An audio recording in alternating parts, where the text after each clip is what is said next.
Chapter 442. Hey, Father Nyo. Shuning waved her hand out of habit. Yo, your mother. The corner of Lonmun's mouth twitched. He flew back like the wind and sized up the person in front of him. She was indeed taller than she was a few days ago, especially that familiar laziness about her. That's right, this was the real Shuning. You should have told me earlier. You didn't even give me a chance to speak. Shuning chuckled and handed a bun over. Want some? Eat your sister.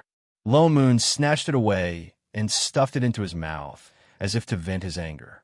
He looked like he was going to eat someone up, but his eyes scanned the person in front of him worriedly. When did you recover? Just now. She was just sleeping. Completely fine? Yeah, he was fine anyway. It won't shrink again? It's very difficult. Lonmun stared at her for a long while before heaving a sigh of relief. It's good that you've recovered. She had thought that it would take her a few more years. She hadn't expected it to be so soon. Although it was a good thing that the cheat Shun could recover, why was he so unhappy? Especially when he thought about how he would never be able to see little Ing again, he hated this cheater in front of him even more. If something like this happens again, can't you inform us earlier? If it happened a few more times, they really wouldn't be able to handle it. Don't mind the details. Details my ass. He took a few deep breaths and suppressed the irritation in his heart. The matter of the succession has to be carried out quickly. He could not drag the invincible sect down with him. Oh, don't you have anything to say? In any case, you're the sect leader. There is one. Shuning put down the bun in her hand and said seriously, Father Nyo, if you don't care about invincible sect anymore, then in the future, will you still give us our living expenses? Lonmun, I Ching, Scram.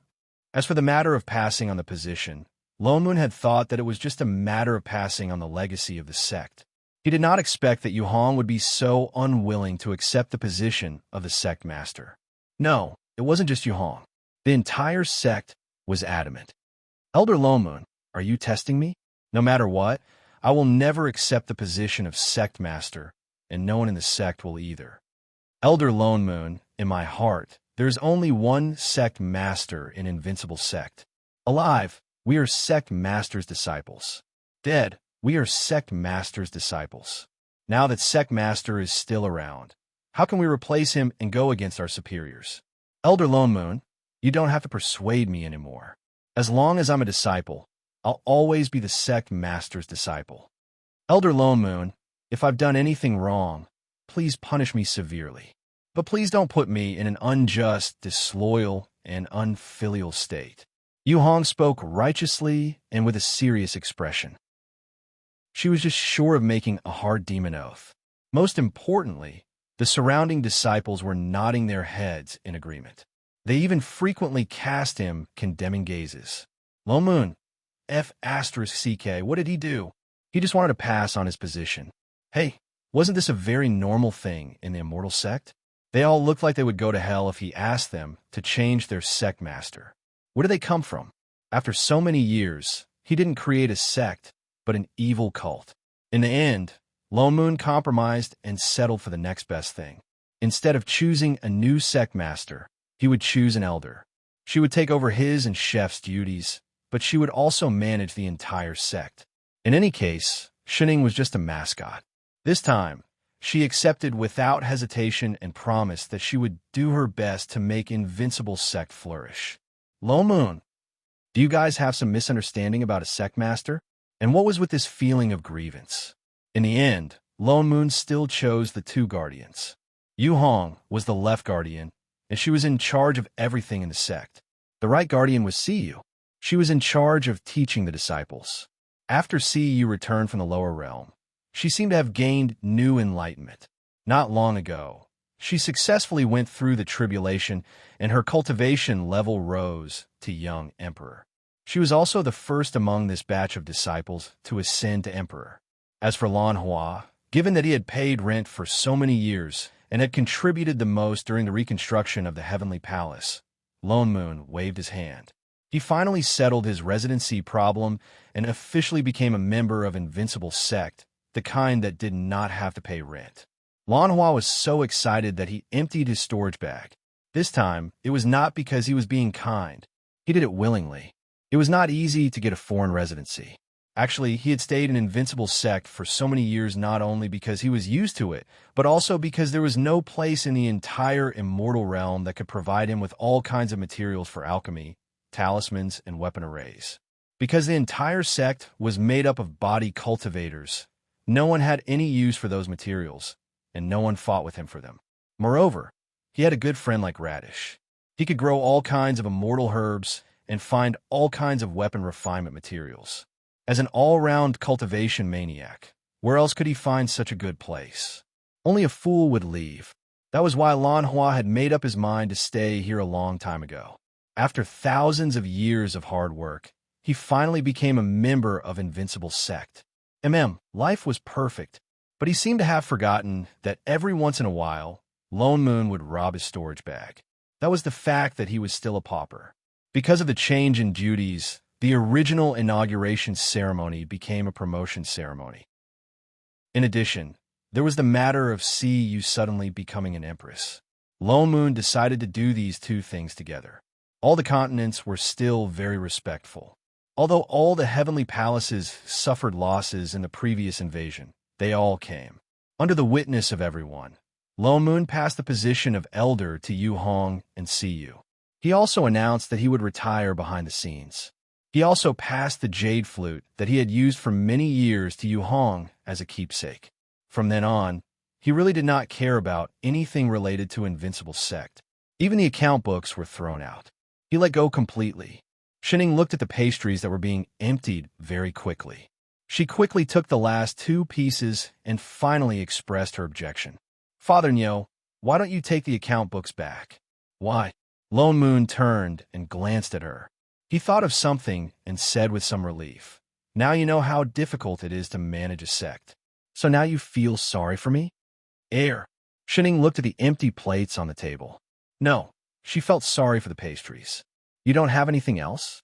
Lone Moon, who usually disappeared for days, had been sitting here for a long time.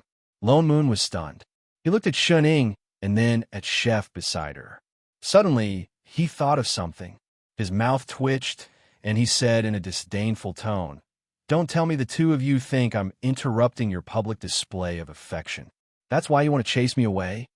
Guys who only cared about the opposite sex. Indeed, a grown girl cannot be kept at home. That's right, Chef. He thought of something and turned to look at Chef. I forgot to ask you.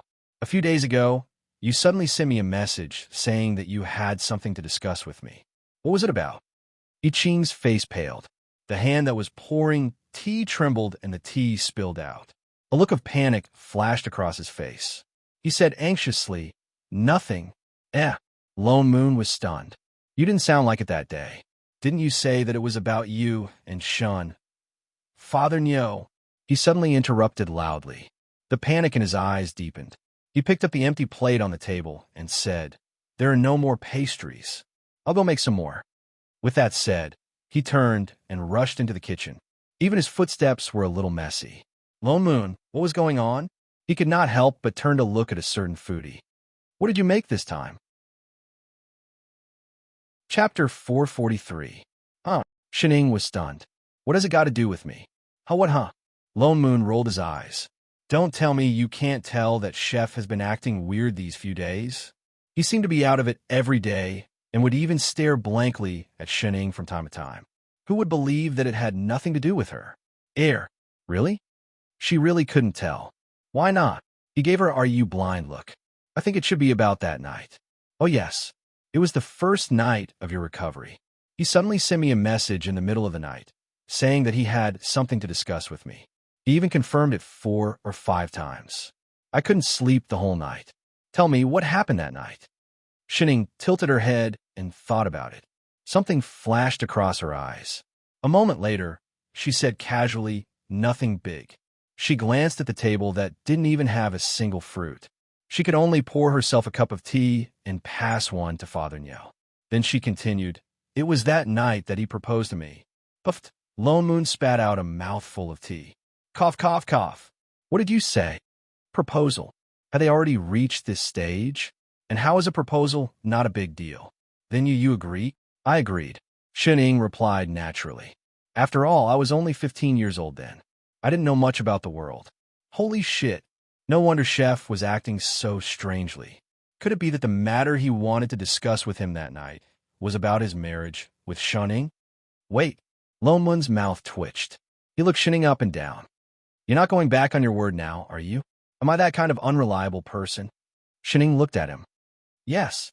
Lone Moon nodded without hesitation. Shin Ying's mouth twitched. She sighed and slumped on the table. Yeah, so troublesome. Troublesome my ass. Lone Moon glared at her. Based on the current situation, he will definitely think that you're regretting it. What exactly do you plan to do?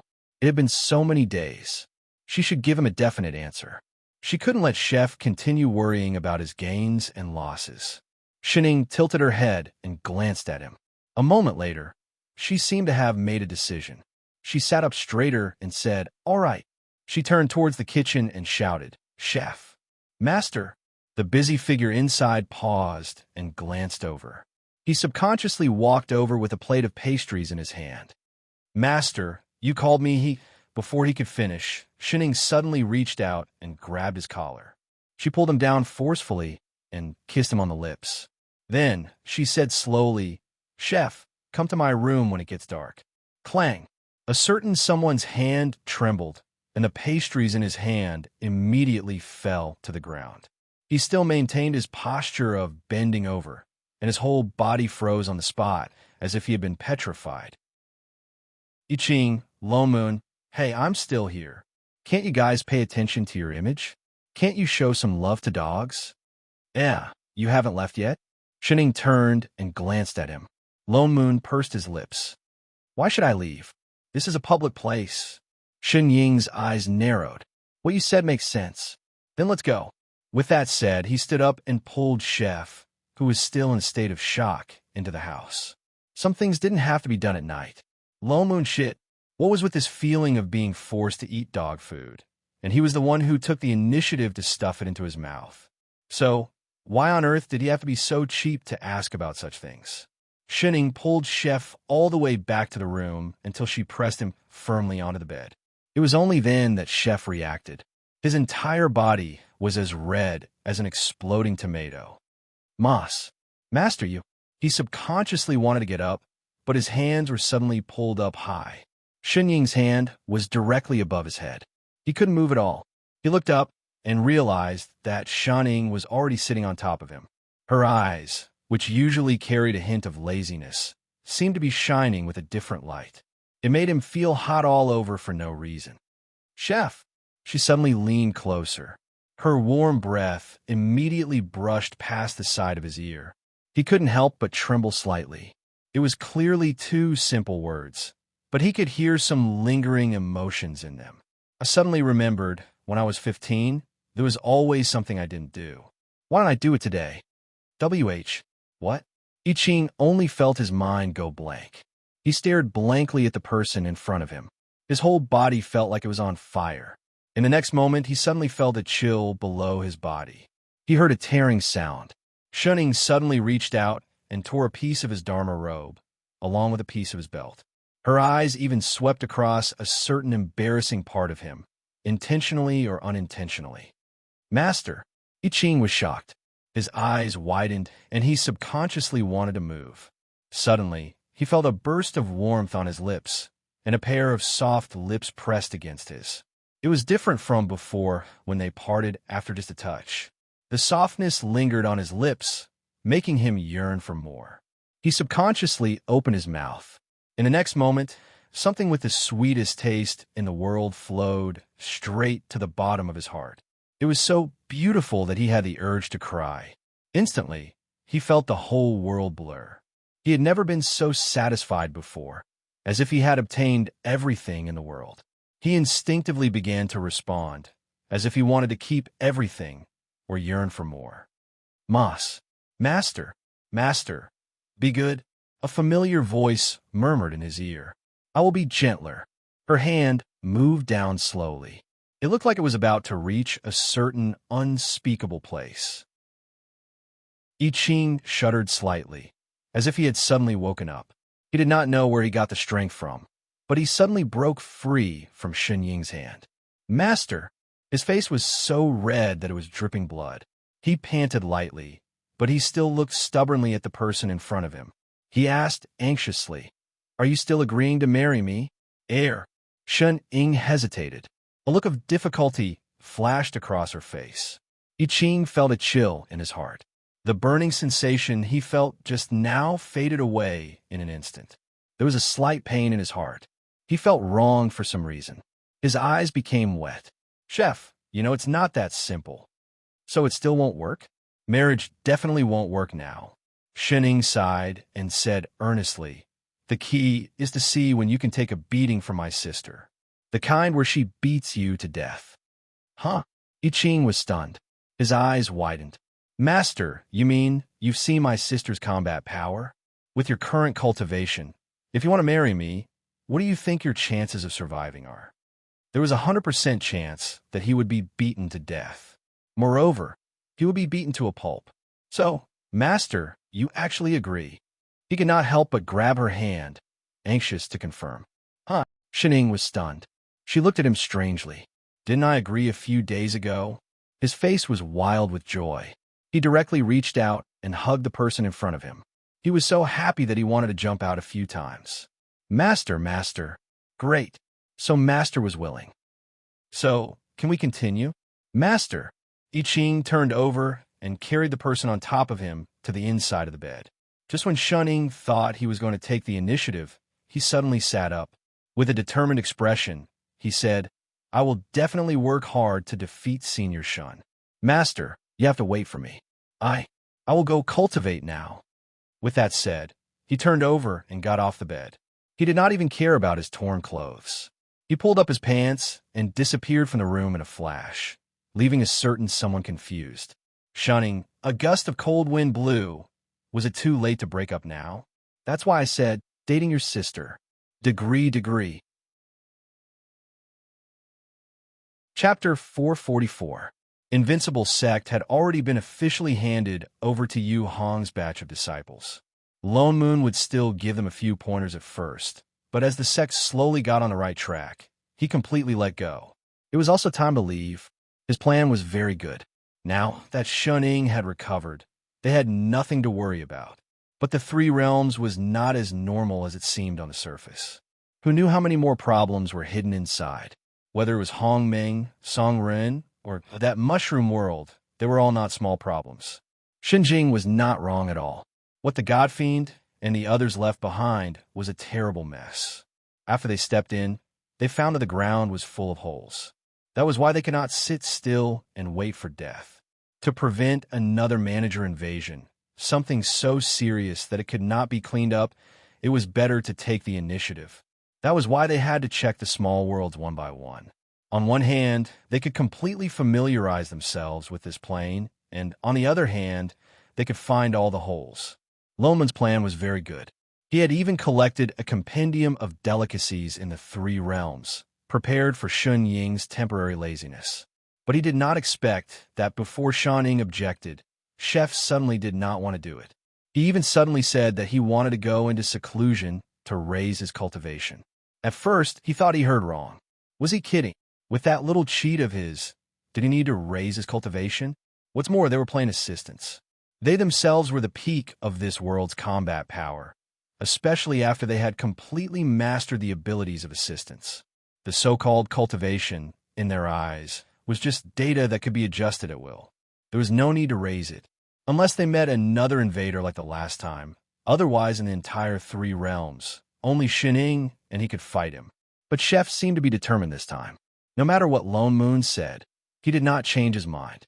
The next day, he took his sword to the training field in the sect, looking like he was going to practice the heart sword technique. Then, with one sword, he split the training field. Straight face, yet he did not seem to see his destructive power clearly. In the next few days, he either destroyed this hall with sword chi or burned that palace with sorcery. Loman's heart tightened. He could faintly hear the sound of immortal stones flowing out of his storage bag. You have to do something. He could not stop him, so he called someone who could. Shining glanced over lazily. Her shoulders drooped as if she could fall asleep at any moment. I'm not full. I don't have the energy to care. Didn't you just eat? Lone Moon glared at her. She suddenly turned and glanced at him. Her gaze was indescribably strange. Lone Moon could not help but feel goosebumps all over his body. She shook her head and sighed. AI, a naive, single dog. You don't understand. Lone Moon heard a sizzling sound and faintly felt that he had been stabbed somewhere. What do you mean by that? Speak clearly. Don't worry, it'll be fine. She once again glanced at a certain someone who was practicing his sword in the distance. Soon, he would realize that practicing like this was useless. If the invincible heavenly palace had not been destroyed by then, Lone Moon frowned. Say, what did you say to Chef the other day? Why was he like this the next day? Nothing much. Shun Ing sighed. She wanted to have something, but she didn't have the time, did she? I only told him that if he wanted to marry me, he might be beaten to death by my sister. Lone Moon was stunned. That was possible. AI, isn't the end result of being in love indescribable? Hey, watch your words. Do you want to be locked up? I didn't say that he didn't have a certificate, but he insisted on taking the right path. It was just a certificate. What's more, he was not from that plane. He would probably only get a fake certificate. Actually, it doesn't matter to me whether I get married or not. So you don't want to give him a certificate? Father Nyo. Shining rarely asked seriously. Are you sword cultivators all so stubborn? The corner of Lone Moon's mouth twitched. He retorted, Are you body cultivators all so casual? Shining, tell me honestly. Lone Moon patted her on the shoulder and said seriously, Is it Chef that you like? Or Chef's body? Can I like his cooking? Sect Master, Elder. As they spoke, Yu Hong flew over from afar. She seemed to know that I Ching was practicing his swordplay not far away. She set up a defensive array around her to prevent herself from getting hurt by the sword chi that filled the sky. She landed near the two of them and bowed. The Emperor of East Sui has been waiting outside the Heavenly Palace for a long time. He says he has something important to discuss with you. Lone Moon frowned. Yu Hong, I've already said that you and you will handle the matters of the sect. You don't have to ask me for help with these things. You can handle them yourselves. No. Yu Hong glanced at the figure not far away before continuing to explain. He wants to see Elder I Ching. I've already asked him, but he refused to say what it was about. He only said that it was an important matter and that he had to see Celestial Emperor I Ching personally. He's looking for Chef. Lone Moon paused. Then he remembered that apart from the 10 Celestial Emperors, I Ching was the one in charge of the Heavenly Palace in the eyes of outsiders. He was the rightful Celestial Emperor of the Bo Sea. East Sui? Why does this place sound so familiar? The Emperor of East Sui is Yu Tsong, Yu Hong reminded. He's the one who was late at the Immortal Gathering. Oh, the one who played the role of the good guy? Lone Moon finally remembered. Wasn't he the one who supported Lan Hua and opposed I Ching the last time? Lone Moon suddenly felt that it was ridiculous. Last time, those country emperors thought they were clever and tried to cause conflict between Chef and Lan Hua. Instead, they went for wool and came home shorn. Instead, because of the immortal contest pills, they caused internal strife among themselves. After that, he no longer paid attention to these things. However, he occasionally heard from his disciples that out of the 15 country emperors, nearly half of them had really been ousted by the younger generation. Why is this person still a country emperor? Lan Hua had refined more than 100 immortal contest pills. Lone Moon had only given them 15. After that, he secretly leaked some of the pills out to add fuel to the fire. After all, those who consumed the pills that day were all trusted aides of the country emperors. However, this Yu Tsong was the only one who played the role of the bad guy and took the lead in stirring up trouble. Whether it was in the light or in the dark, the other country emperors should have kept their distance from him. Logically speaking, this East Sui should be the most chaotic country. Why hadn't he been ousted yet? What was even more unbelievable was that he actually came to see Chef instead of Lan Hua. East Sui is a little special. Yu Hong explained.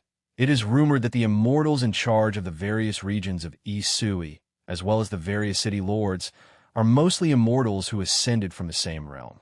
Among them, the Yu clan had the most.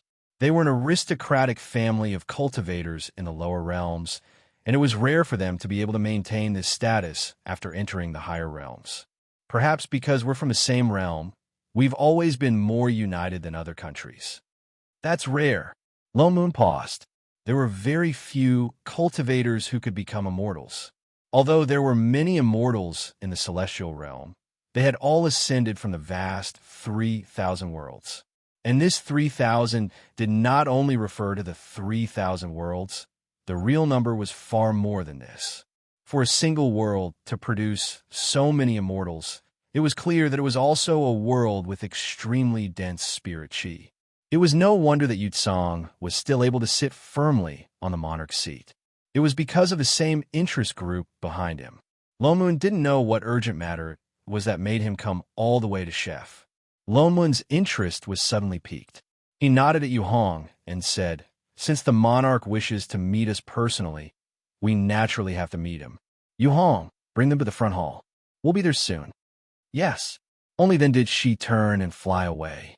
Lone Moon nudged the drowsy Shun Ying beside him again. He pointed at Chef and said, "Hey, it's time to work. Call him over." "Oh." Shining then looked into the distance and called out lazily, "Chef." The figure over there paused. Even the sword chi that filled the sky paused. In the next moment, Chef's figure appeared beside her. He looked at Shun Ying with shining eyes. "Master, you called for me. Someone wants to meet you." Lone Moon said immediately, "Stop practicing. Let's go to the front hall first." Chef frowned, obviously unwilling. He glanced at Shun Ying, but still followed. The three of them then walked towards the front hall. They had just taken 2 steps when I Ching's eyes could not help but look at the person beside him. He clenched his fist by his side. After a while, he suddenly reached out like a thief and grabbed Shin Ying's hand at an extremely fast speed. He carefully tightened his palm. Seeing that the other party did not resist, a silly smile appeared on his face. A large patch of red spread from his face. Lone Moon, who had been watching the whole process, Mother asterisk her. He was just walking and he was being fed dog food. "Wait, where are the 2 of you going?" "This way." Chapter 445. When they reached the front hall, the Emperor of East Sui, Yutsong, was already waiting inside. Seeing the 3 of them enter, he immediately stood up and bowed respectfully in I Ching's direction. Yutsong greets the Celestial Emperor. His posture was unbelievably humble, completely different from his previous indignant self. The 3 of them ignored him and walked straight up. Shining sat on the main seat and slumped lazily on the chair, one hand on the armrest. I Ching stood at the side, habitually taking out a few plates of pastries and placing them on the small table beside him. Lone Moon, on the other hand, turned around and sat down on the chair closest to him. He smiled at Yutsong, who looked a little uneasy. "Young Emperor Yu, what brings you to my invincible heavenly palace? Could it be that I sent the wrong message, and you're actually here to look for Emperor Lanhua?" Lone Moon deliberately reminded Yutsong kindly. "Why don't I call him over now?" No. Yutsong broke out in a cold sweat and hurriedly denied. "Young Emperor, you misunderstand. I am indeed here to see Celestial Emperor I Ching." "That's strange." Lone Moon laughed coldly. "If I remember correctly, didn't young Emperor you say in front of all the country emperors and fellow immortals that he only knew of Celestial Emperor Lanhua and did not know of Celestial Emperor I Ching?" "Yes, I misspoke. Please forgive me, Celestial Emperor." Yutsong's legs turned to jelly and he fell to his knees. "No matter how Celestial Emperor deals with me, I am willing to accept my punishment." Lone Moon paused. Logically speaking, he should be a very arrogant person if he could take the lead to cause trouble. Lone Moon did not expect him to cower so quickly. He even knelt down to admit his guilt without a second word.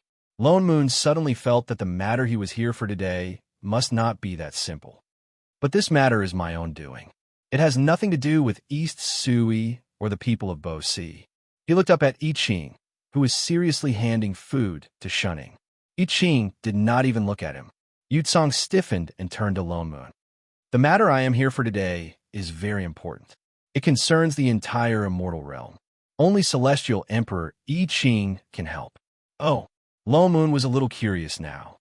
What exactly is it that Chef I Ching can't solve?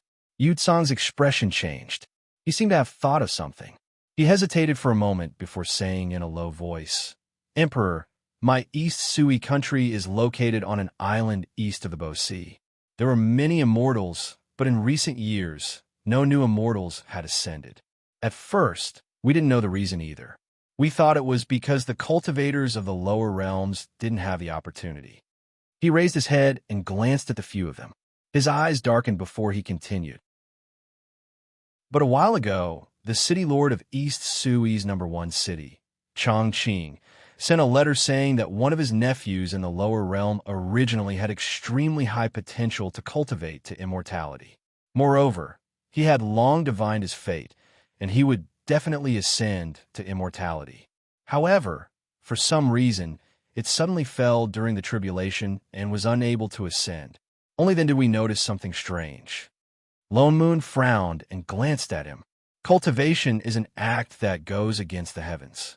Any small change, even a single thought, could trigger a mental demon and affect your ascension. There's no such thing as being destined to ascend. Of course, Shening was an exception. Moreover, countless people have fallen during the tribulation of ascension. What's so strange about that? Even if no one ascended for a few years, it's very normal. No, there must be something wrong with the lower realm. Before he could finish, Yu Tsang blurted out anxiously, East Sui has never had no immortals ascend for a few years. And I heard. He glanced at I Ching in front of him and gritted his teeth. I heard that not long ago, a very strange blue realm gate appeared at the border of the immortal and demonic realms. It seemed to have something to do with the lower realm. So, I'm guessing that the realm gate that connects the East Sui country to the lower realm has a problem as well. That's why no one ascended to immortality. Realm gate? Lone Moon fell silent. His heart tightened as he turned to look at Chef. It's nothing. As if he knew what Lone Moon wanted to ask, Chef shook his head. I've checked it. With that said, he handed the tea in his hand to Shening. The last time he repaired the plane tree, he specially checked the realm gate. There were no abnormalities. Celestial Emperor I Ching, there must be a reason why Chongqing City Lord's nephew died.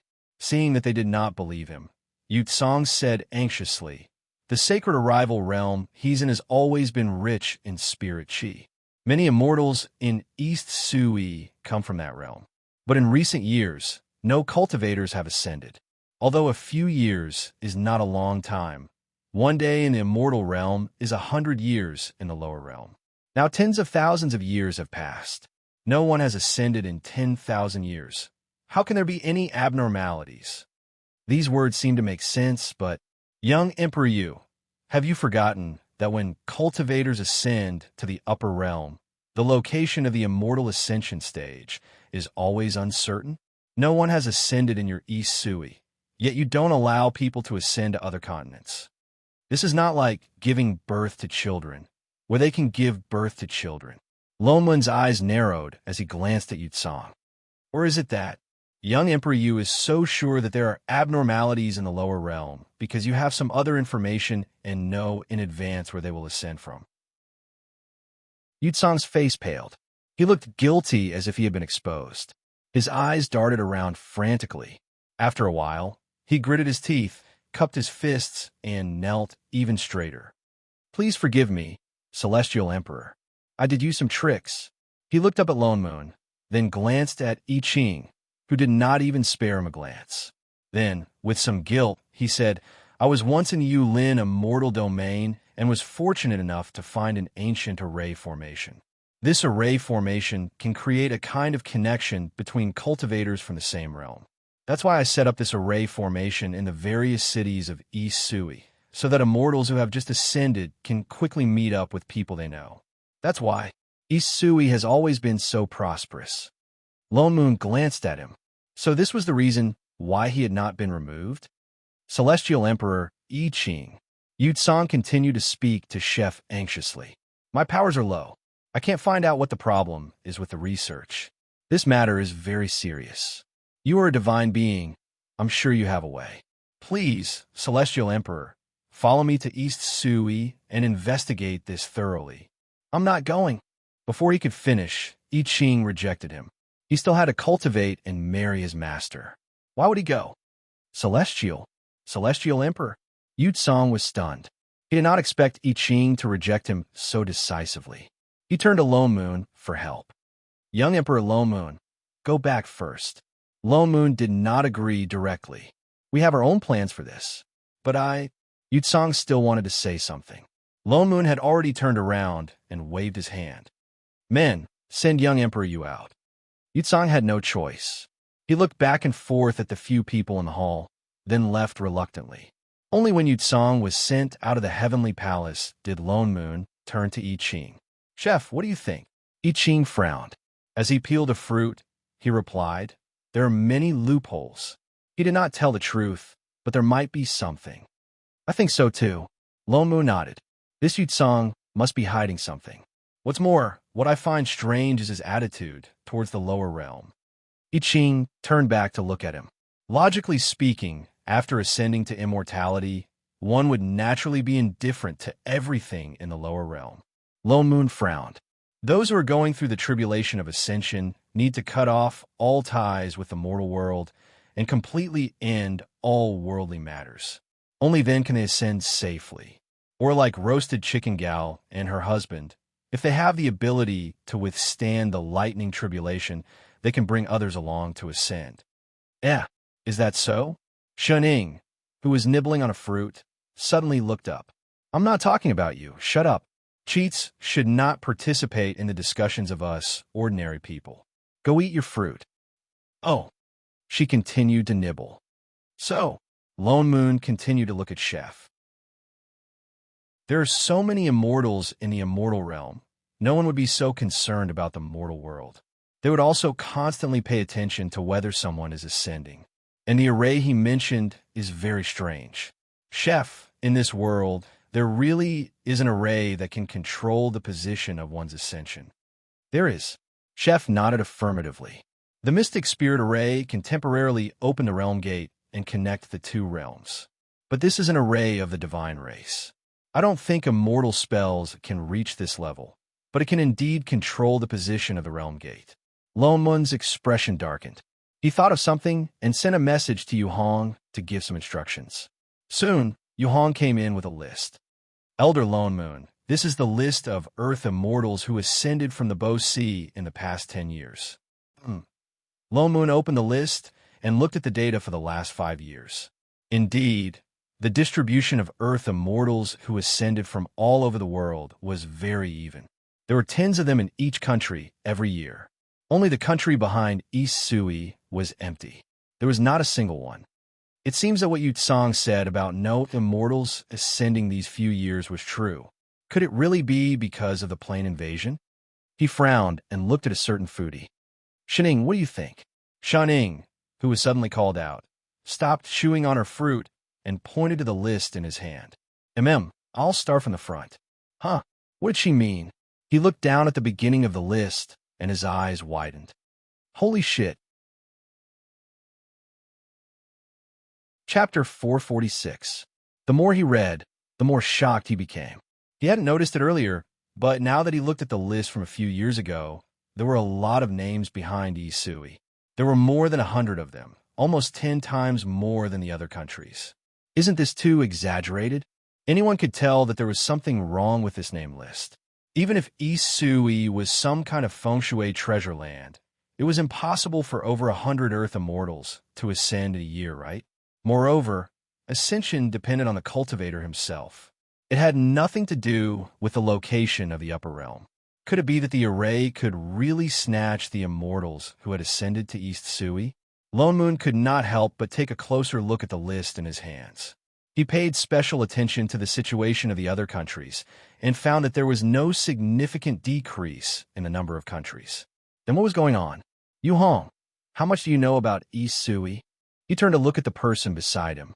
Yu Hong thought for a while before saying, this disciple also knows very little about the situation of the various countries in the Bo Sea. I've only heard that this East Sui is situated at the extreme east, and within the borders, there are only some scattered small islands. A few years ago, there were very few immortals living here. But after Yu Tsong ascended to the throne, these small islands united and built many immortal cities. They are getting better and better, and now their strength is not inferior to the other countries. In recent years? Lone Moon frowned.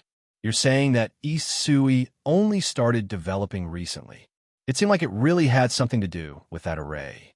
Yes. Yu Hong nodded. When the disciples in the sect do business, no. When they complete the sect's missions, they would often head to the various immortal cities in East Sui. The level of prosperity there is not inferior to the other countries. Lone Moon frowned. The more he listened, the more he felt that something was amiss. After some thought, he turned to I Ching and said, "It seems like we really have to go and see for ourselves. Chef, you should recognize that array formation. Follow me to the immortal city to confirm it."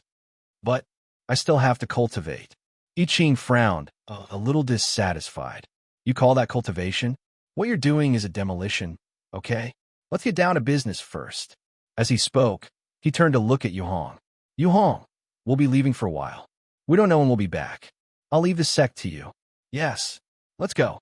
Lone Moon opened up a spatial tunnel and was about to step into it. Shuning immediately waved her hand. "Father Nyo, all the best." Lone Moon stopped in his tracks. He turned around and roared, "You freaking go too, huh?" Shun Ying's claws dropped. "So troublesome. Shut up." With that said, he turned and carried a certain lazy bum into the passageway, pushing Chef, whose mind was filled with thoughts of demolition, in as well. In the blink of an eye, the few of them appeared on a small island. From afar, they could see an immortal city floating in mid-air. "Chef, can you sense that array?" Lone Moon asked. There are many array formations in this immortal city, especially the defensive array formations outside the city. It's hard to tell which one is the mystic spirit array from the outside. Chef shook his head, his eyes flashing. "Why don't we split it open and see?" It was a good chance to practice his sword. Scram! The corner of Lone Moon's mouth twitched. "You wastrel." Yu Tsong didn't tell the truth. I think he's hiding something on purpose. While he's still on his way back, let's go in and check out the situation first. Invincible Heavenly Palace needed 10 days to reach East Sui, even if they flew on their swords. They directly tore through the void and naturally rushed ahead of Yu Tsong. After thinking about it, he conjured another seal and suppressed his cultivation to Golden Immortal. He then turned to the two behind him and instructed, "Chef, suppress your cultivation and hide your true appearance. Don't let anyone recognize you." After all, he was the Bo Si Celestial Emperor. There would be images of the Celestial Emperor everywhere in Bo Si. And Shun-ing, you too. Forget it. Anyway, no one could see it. Shun-ing, son of a B *TCH. The few of them prepared for a while before flying on their swords towards the immortal city above. Yu Hong was right. This immortal city of East Sui was indeed very lively. They only entered a small city on the north side of East Sui, but the city was filled with cultivators. It was no worse than those big immortal cities in the past. Lone Moon casually scanned around and found that most of the people in the city were low-level cultivators. Most of them were Earth Immortals. Mystic Immortals and Stygian Immortals were few. One couldn't even find one or two in a few streets, much less exalted Immortals. Once I Ching entered the city, he sensed the location of that mystic spirit array. He held on to Shan-ing tightly and brought Father Nyo in that direction. The strange thing was that this mystic spirit array wasn't hidden. Instead, it was set up openly on an empty piece of land in the east of the city. There wasn't anyone guarding it. The Immortals in the city seemed to know what it was. They didn't care at all. Lone Moon was stunned. Yu Tsong was snatching people so brazenly. Wasn't he afraid that the other countries would have an opinion? But after thinking about it carefully, he understood. If this array could only change the location where people from the lower realm ascended to, the other countries might really not care much. After all, those who just ascended were all Earth Immortals. No matter how much potential they had, it would only be a matter of a few thousand years later. Then what exactly was Yu Tsong trying to do by setting up such an array in every immortal city? Was it really just to make it convenient for him to search for his relatives? Chef, how is it? Lone Moon looked towards Chef, who was studying the array in detail. I Ching then retracted the god power he used to examine the array. He frowned and said, "There's nothing wrong with the array. There's nothing wrong with the realm gate either. There's also remnant spirit chi here. If I'm not wrong, this array was activated once in the past 3 months." What? Lone Moon was shocked. Didn't you say that no one from East Sui had ascended for 5 years? I'm not sure either. I Ching shook his head. But recently, someone did ascend through this array. Lone Moon was silent for a while. He thought about it and said, "Let's go to the other immortal cities to take a look." Hence, they went to more than 10 immortal cities. In the end, they found that the array in every immortal city was the same. There were no signs of damage. What's more, there were remnants of spirit chi around 2 of the arrays. That meant that someone had ascended. Why would Yu Tsang tell such a lie that could be easily seen through? He even purposely hid the fact that someone had ascended. Even Yu Hong didn't find out.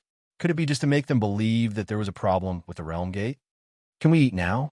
Shening, who had been dragged around for half a day, couldn't help but ask. "There's still 4 hours until dinner time. Father Nyo, why don't we go to the city where the city lord lost his grandson for dinner? There must be a lot of good food there." "Eat you." Lone Moon wanted to retort out of habit, but he faltered. "Wait, lost his grandson?" He exchanged a look with I Ching beside him. They spoke in unison. Chongqing City. 2 previously, Yu Tsang had indeed specially mentioned that the nephew of the city lord of Chongqing, the number 1 immortal city in East Sui, had failed to ascend. He had even specially invited Chef to investigate. Could it be that the problem was only with the array in Chongqing City? The 2 exchanged a look and immediately headed towards Chongqing City. What was different from other immortal cities was that the mystic spirit array in Chongqing City was not as obvious as in other immortal cities. Instead, it was set up in the city lord's manor. The few of them directly concealed themselves and snuck in. They spent a lot of effort before they found that array. Just as they were about to go closer to take a closer look, I Ching suddenly paused. He looked at the array in front of them with some surprise. "What's wrong?" Lone Moon also paused. "This array." His expression darkened. "There's actually death chi attached to it." He waved his hand, and a few wisps of immortal chi gathered over. Indeed, a few wisps of faint black chi floated above the array, but they disappeared in an instant. Holy shit! Lone Moon was also stunned. Death chi attached to the array. Didn't that make it a killing array? I Ching directly went forward and placed one hand on the array. He transferred a bit of god power over, but in less than a moment, it was bounced back. It even carried a very domineering aura, but the moment it came into contact with his palm, it dissipated.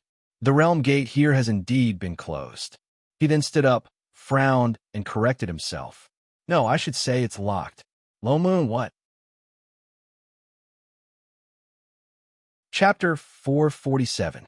Didn't you say that the realm gate was fine? Lone Moon couldn't help but ask. The other realm gates of the 3,000 realms are fine indeed. I Ching frowned and said in a low voice, "Only the small world where the death aura came from seems to be blocked by something and cannot open the realm gate." "You mean only that small world's realm gate is locked?" Lone Moon's heart sank. Why was the situation more and more like that mushroom world previously? "Can you find out where it is?" I Ching shook his head. "Not here." Lone Moon reacted. "Then let's return to the divine realm first." He immediately opened the passage back to the divine realm. The 3 of them returned to that familiar night sky in an instant. The golden plane tree was right in front of them. Chef took a step forward and placed one hand on the tree trunk. He closed his eyes and began to sense the same aura as in the array formation earlier. Lone Moon thought that he would have to wait for a long time. Unexpectedly, in less than 15 minutes, Chef opened his eyes and pointed high above his head. There, he subconsciously looked up at the top of the plane tree. They were too far away and could not see very clearly. They had to take a few steps back before they saw the small world that Chef was pointing at. That was a golden leaf that was no different from other small worlds. In fact, It looked healthier than other small worlds. He subconsciously used his divine perception to scan that world. He did not sense any aura that did not belong to this plane. It didn't look like there was a problem. Wait. Lone Moon looked closely and saw that there seemed to be a faint layer of white chi surrounding the leaf. His heart sank. He waved his hand, and an enlarged plane image appeared in front of them.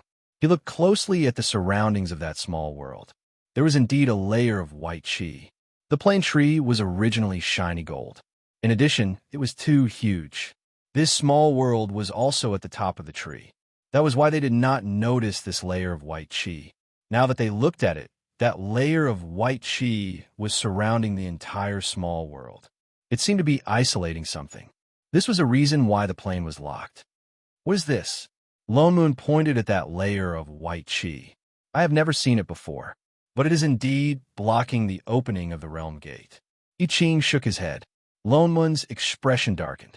This white chi looked a little unfamiliar, but surprisingly, it had a familiar aura, but it was not very strong. No matter what it is, since it is blocking the realm gate, let's disperse it first. He directly conjured a seal and was about to cast a spell. Wait a moment.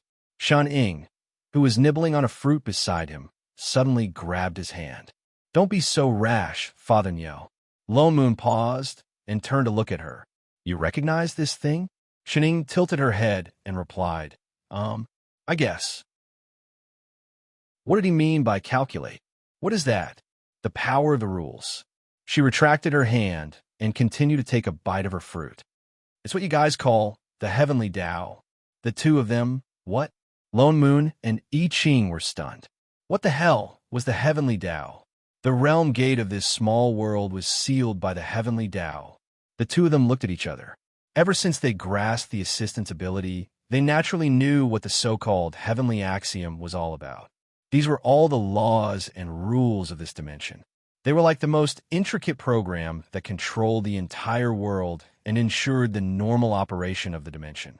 Things as big as when the sun rose, which direction the river flowed in, and how spiritual energy was generated, as small as how many bolts of lightning were needed for cultivation, and so on.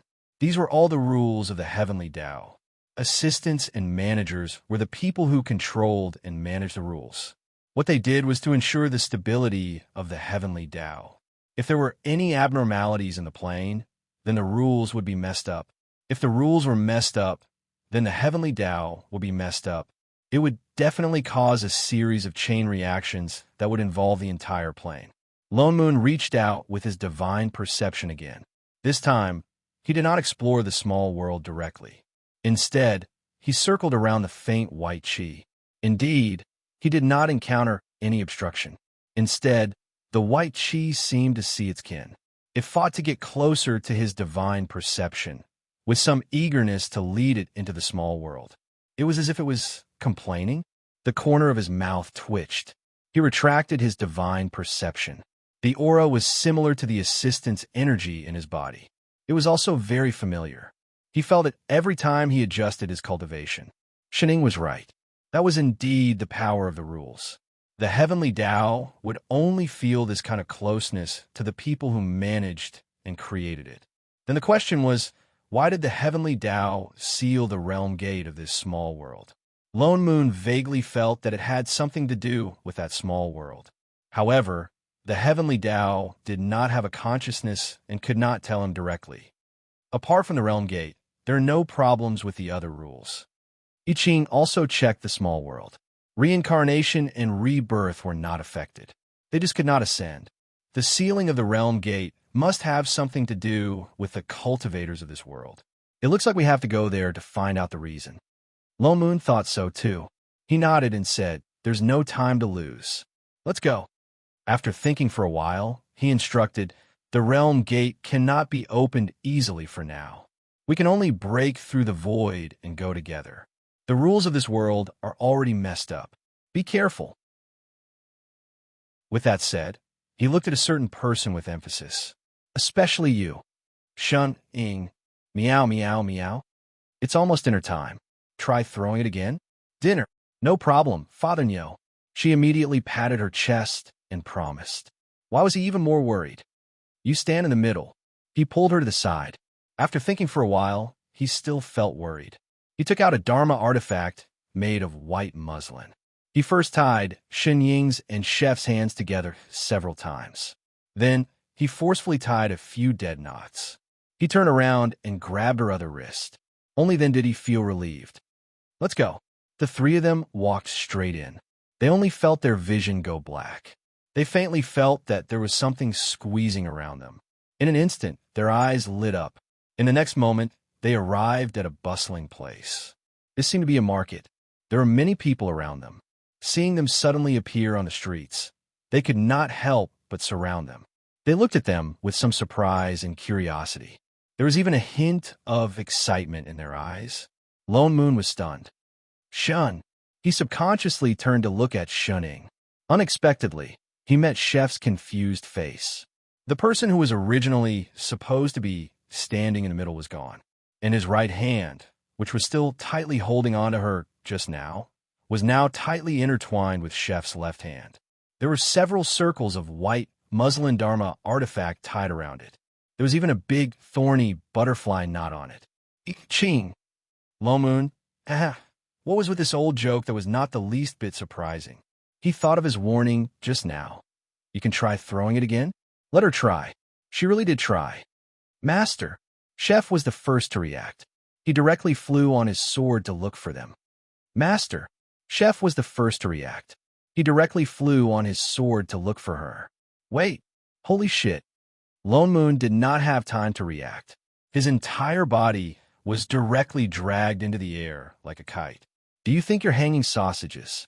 Let go my hand first, hey? SB. Chapter 448. 100 miles away, in an open space. Shenying, a professional lost person, was sitting on a big rock. She supported her head with one hand and looked across at the fat man who had just crawled out of the weeds, covered in sweat and in a sorry state. As if he did not expect to meet someone, the man was instantly stunned. Even his body, which weighed a few 100 kilograms, stiffened. His face, which had already been squeezed into a ball, had an expression of fear and helplessness. He stood there in a daze, motionless, with a withered yellow weed swaying in front of his forehead. The two of them looked at each other for a long time. Yo, good afternoon, Shenying greeted. Good? The man replied, subconsciously. Shenying had already turned her eyes away, as if she had lost interest. She habitually took out a bag of pastries and started munching on it. The man still did not move. His whole body was tense, and his eyes were full of curiosity. After a while, he seemed to have thought of something and stared at the other party's sleeve. There was no pattern. Only then did he seem to be relieved. He let out a long sigh. Even his waistline had instantly grown a little, appearing rounder. Thank goodness, she was not pursuing. He raised his hand to wipe the sweat on his forehead. His tense expression eased, and his whole body relaxed. He sat on the ground and panted heavily. For a moment, the small open space was only left with his panting and the sound of someone chewing on pastries. The fragrance of pastries wafted around them, causing the man to involuntarily look at the other party's hand. Perhaps his appetite had been aroused. The more he looked at it, the stronger the fragrance seemed to be. It was so captivating that it made his mouth water, and he could not move his eyes away. But he was too embarrassed to ask the young lady for it. He could only stare straight at her. Seeing the pastries in her hand decrease piece by piece, he subconsciously swallowed and made a loud gulp. Shenying was stunned. She looked over with some curiosity. Instantly, his face turned red and a trace of embarrassment flashed in his eyes. For a moment, he did not know what to say. Shenying narrowed her eyes and picked up the last piece of pastry. She reached out and handed it over. Do you want to eat? The man's eyes lit up. He looked straight at the pastry and nodded vigorously. He had been hungry for a few days. He subconsciously reached out to take it. Yes, thank you. Before he could finish, Shenying suddenly pulled back her hand and stuffed it into her mouth. She swallowed it in a few mouthfuls, twice as fast as before. She even clapped her hands and said, I don't have any left either. Haha, I'm not giving it to you. The man, his entire person was dumbfounded. His outstretched hand was still frozen in the air, and he did not retract it for a long time. A moment later, he realized that the other party was doing it on purpose.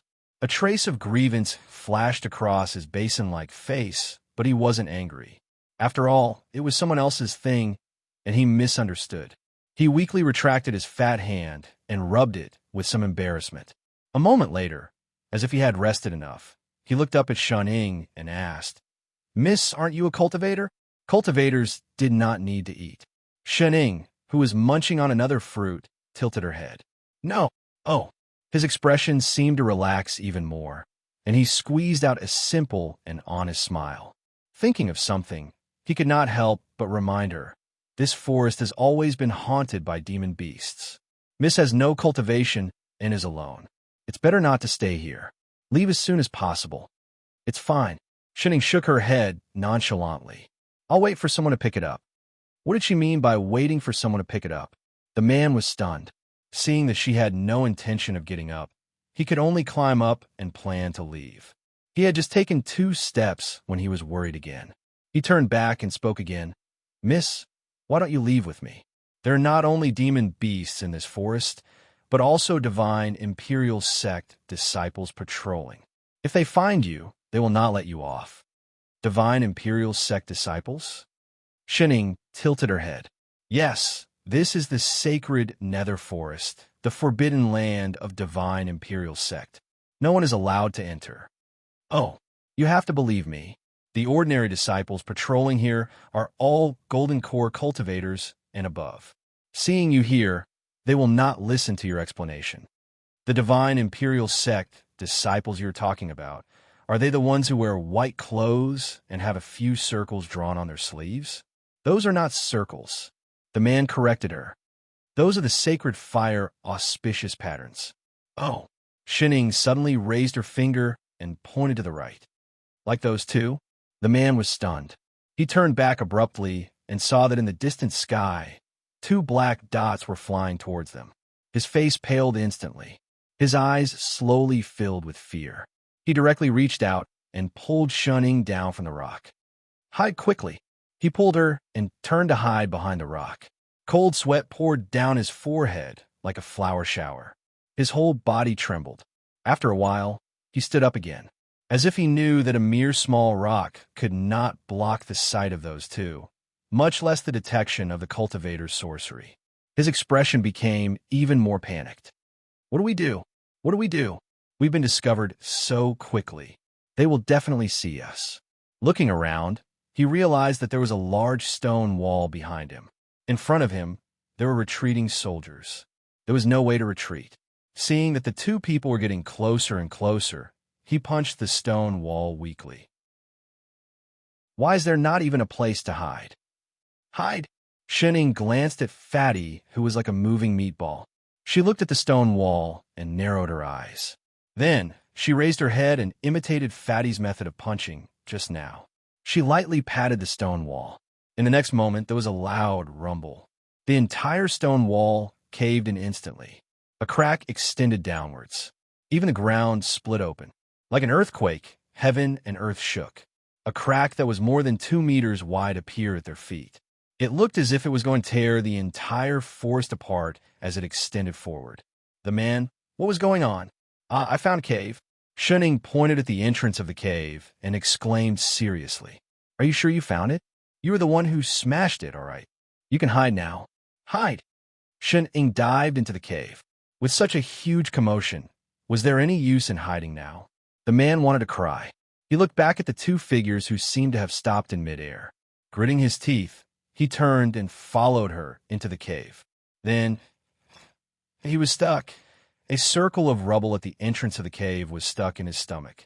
His upper body went in, but his lower body could not move. He kicked hard but could not squeeze in. He could only reach out to the person inside. Miss, help me. Oh. Shan-ing turned back to glance at him. She reached out and grabbed his wrist, tugging lightly. There was another rumbling sound. They were pulled in. The entrance of the cave collapsed. Rubble fell down and blocked the entrance. The man only realized that the inside of the stone wall was actually empty. It was very wide. Thinking of what happened just now, he looked at the girl in front of him in disbelief. Didn't she say she was not a cultivator? Just as he was about to speak, there was a piercing sound from outside. His body trembled. The fear in his eyes intensified. He did not dare to move. He even wanted to stop breathing. Indeed, in the next moment, there was the sound of landing and two unfamiliar male voices. Senior apprentice brother, can you track his aura? No. My detection technique suddenly stopped working. I don't know where he is hiding. That's strange. We were looking all the way here. How did he disappear? Could it be related to that strange earthquake just now? It's possible. Let's continue to look around. The sound of two flying swords came from outside. Shining turned to look at Fatty. He hurriedly made a shushing gesture, telling her not to make a sound. Indeed, in less than 5 minutes, the two male voices sounded again.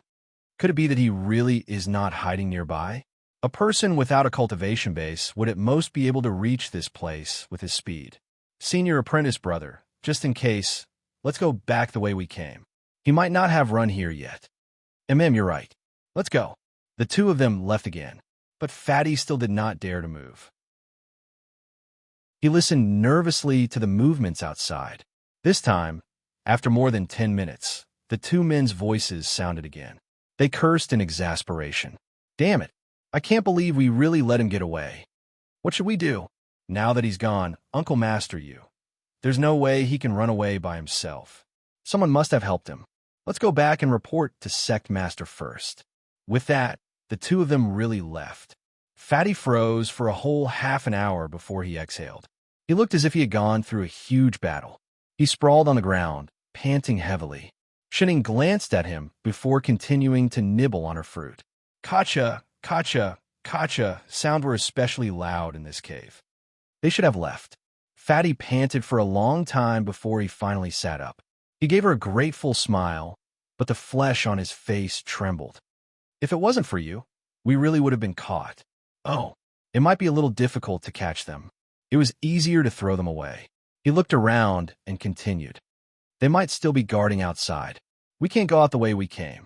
This cave is so big. There must be other exits. Why don't we look for them? Shining had no objections. Fatty then got up and said cheerfully, Oh yes, my name is Huizhe. How should I address you, miss? Shining. So it's Miss Shun. He cupped his fist politely. His eyes were faintly shining. He hesitated for a moment before sighing. Miss Shun, you were born with divine strength? Shining stopped in her tracks. She turned back to look at him. Her eyes narrowed. That's not called divine strength. Then, I'm called God. Chapter 449.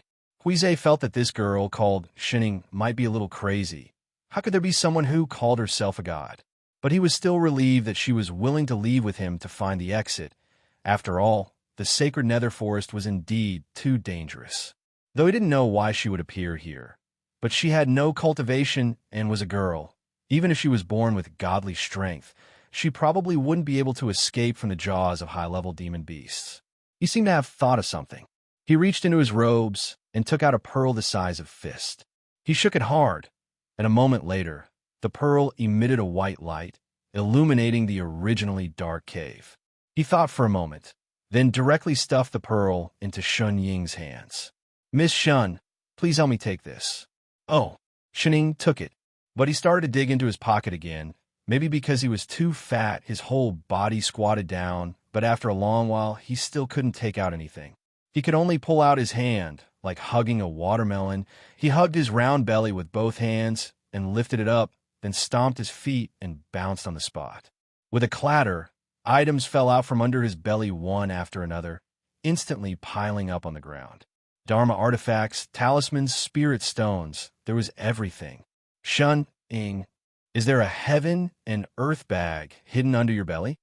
Found it. Huizhe picked up a crumpled piece of paper by his feet in surprise and carefully opened it. It looked like a map. On it were crooked lines that he couldn't quite understand. He held the map and looked at it for a long time, then made some calculations with his fingers and mumbled to himself, the expression on his face becoming more and more joyful. He was right, As long as they could avoid the defense outside the forest, he could really get out. Miss Shun, the place we are at now is not far from the border of the sacred nether forest. If I'm not wrong, this cave should go through the entire stone mountain. The exit leads directly out of the forest. Xinying's expression didn't change. She still nodded indifferently and replied, "Oh." But Huizhe continued happily. "Though this cave is big, the terrain doesn't look very complicated. It should be easy to find the exit." "Oh, then let's go." Xinying turned and walked straight ahead. Huizhe hurriedly picked up the things on the ground. With Shunning around, he was too embarrassed to stuff them back into his stomach, so he could only carry them in his arms and quickly follow up. He had just calculated the distance. They were not at the edge of the cave. No matter how complicated the cave was, they would be able to find the exit in an hour at most. Of course, that was under the condition that there were no accidents. 2 hours later.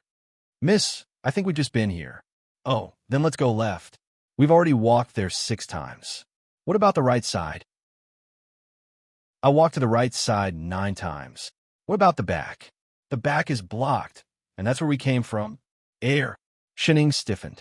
After a while, she turned around and patted her teammate's shoulder. "Fatty Hui, I think it's pretty cool here. How about we wait here for someone to pick it up?" "Huizhe, you just don't know the way, right?" "And what the hell was Fatty Hui? You're the one who'll be fat. Your whole family will be fat." "Miss Shun."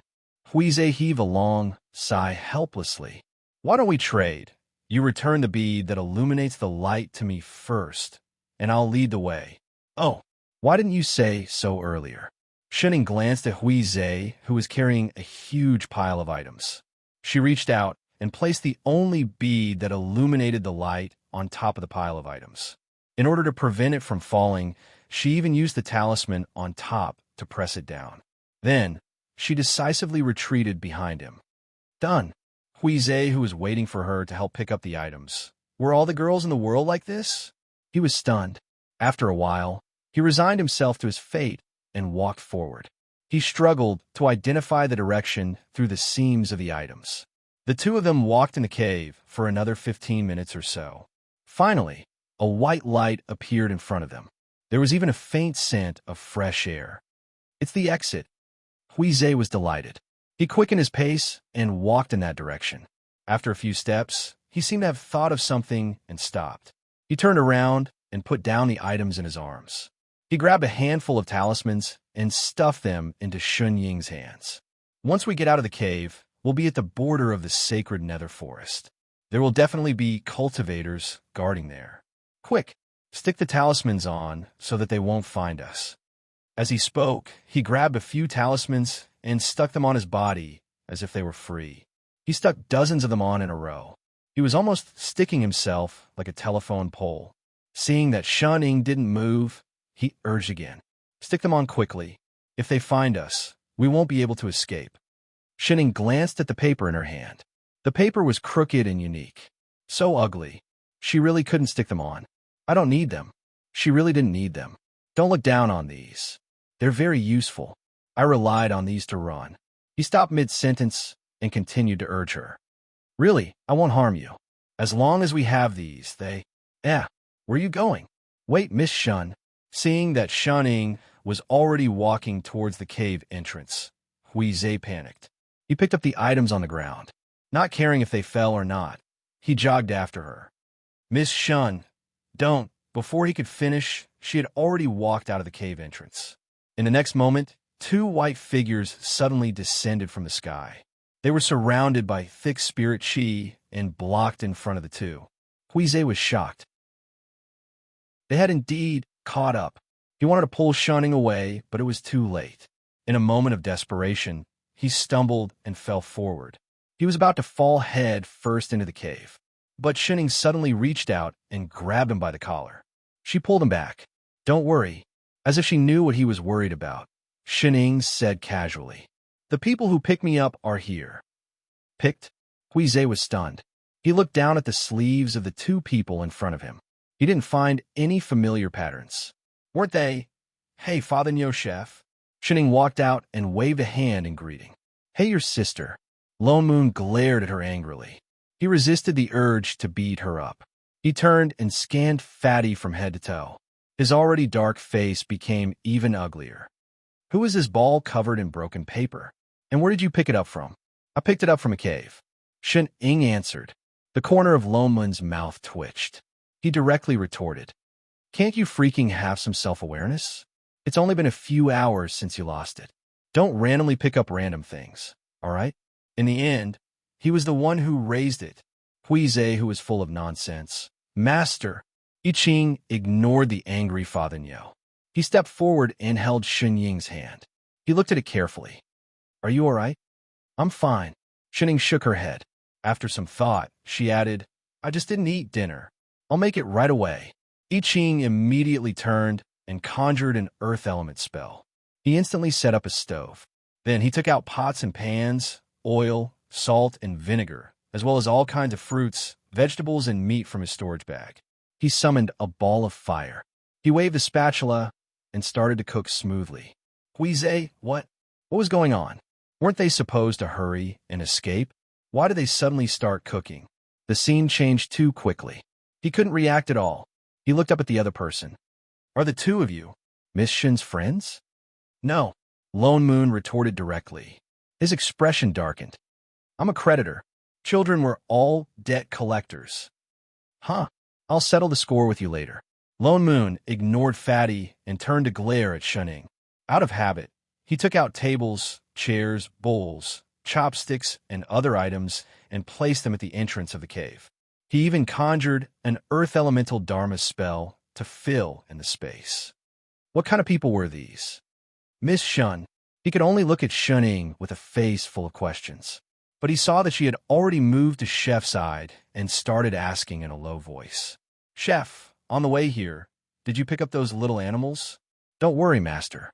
It's all right. Not a single one was missed. With that said, he even patted the storage bag beside him. Good chef. Then roast a big one. Yes, Master. No problem, Master. Hui Peng, I'll treat you to dinner tonight. Huize. My name is Huize. Lone Moon shit. So those demon beasts along the way were hunted by her? He was wondering why Chef insisted on going down to pick them up. Chapter 450. Huize's rationality told him that given the current situation, they should leave as soon as possible. After all, this was not far from the exit of the sacred nether forest. The guards could discover them at any time. And because of the commotion he made earlier, this should be the time with the least people here, plus the sky was starting to darken. If they didn't leave now and waited for the sky to turn completely dark, they could easily encounter high-level demon beasts. So now was the most appropriate time to leave. But thoughts were just thoughts. The actual situation was, he looked down at the bowl in his hand. Why did he sit down and start eating for no reason? Although the food was indeed fragrant, and there were many dishes on the table, he had been hungry for a long time. But what was with not being able to get any food at all? Degree. Once the dishes were placed on the table, he only saw the chopsticks in front of him moving like shadows. Before he could react, the plate was already empty. The aroma of the dishes had yet to dissipate. He sat at the side for a full half an hour and actually didn't get a single piece of meat. The remaining soup was even taken away by the person who was cooking to wash the plates. He looked at the white rice in his hand again. What happened to treating him to a meal? Was it really just a meal? Yet the two people who were fighting happily at the side were still speaking politely with a straight face. Eat, it's very delicious. It's already on the table. Why are you still so polite? Fill your stomach. Holy shit, Shen Ying, do you have any shame? It's already in my bowl, and you're still taking it away. Huize, I do want to eat it. Why did he suddenly feel that it wasn't a big deal to be caught back? 2 hours later, the sky was already completely dark. The few of them only had time to size up a certain group of creatures after eating and drinking their fill. Divine Imperial Sect? Lone Moon spun the fan in his hand and sized up Huize. Is this immortal sect very powerful? Fellow Taoist, you must be joking. Huize explained. Divine Imperial Sect is the head of the immortal sects in the world. All the other immortal sects follow their lead. Of course, it's powerful. You're also from Divine Imperial Sect? I can't be considered. He paused and looked at them before saying, I'm just a servant disciple of the outer sect of Divine Imperial Sect, and I have a waste spirit root. I can't draw chi into my body at all, so I can't be considered an official disciple of Divine Imperial Sect. Lone Moon narrowed his eyes and continued asking, Oh, then why are you in such a hurry to leave? This? His eyes fluttered. After a while, he gritted his teeth and said, To be honest, I offended a golden core steward in the sect and accidentally destroyed one of his magic tools. This steward has always had a bad temper, so when I was afraid, I fled to this forbidden area, the sacred nether forest. He seemed to have thought of something and looked at the two of them in a probing manner. Fellow Taoists, as the saying goes, meeting each other is fate. Can I ask you to bring me away from this place? Lone Moon scanned him from head to toe. A moment later, he said, You can. Hui Zai's eyes lit up, but he heard the other's words change. Just pay me. What happened to fate? The corner of Hui Zai's mouth twitched. He thought of something and looked around. He turned around and fished out a bag from the pile of items that he had put down earlier and handed it over. I have a few spirit stones here. Would that do? The next moment, with a few swishing sounds, 7 to 8 superior grade spirit stones were poured out from the bag. Lone Moon's eyes narrowed into a line. His originally cold and arrogant expression instantly became amiable. He patted Hui Zai's shoulder and said, Brother Fatty, you're right. Meeting each other is fate. Isn't it just giving you a lift? It's totally possible, Brother Fatty. This was a sensible Fatty. I'm called Hui Zai. All right, Brother Hui Zai. It's about time. Why don't we leave now? We can still rush back to the nearest immortal city. With that said, he waved his hand and kept the table and chair, along with the spirit stones on it.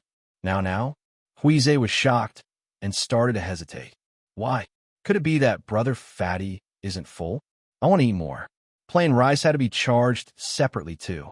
Fellow Taoist, you've misunderstood. Hui Zai hurriedly explained, It's already late now. Coupled with the commotion during the day, I'm afraid there will be many cultivators guarding outside the forest. This is also a restricted area. If we're discovered, why don't we wait until midnight when the guards change to leave? No need. Don't worry, they won't discover us. Lone Moon shook his head and directly rejected his suggestion. No matter what this place was with their cultivation, it would be very difficult for others to discover them.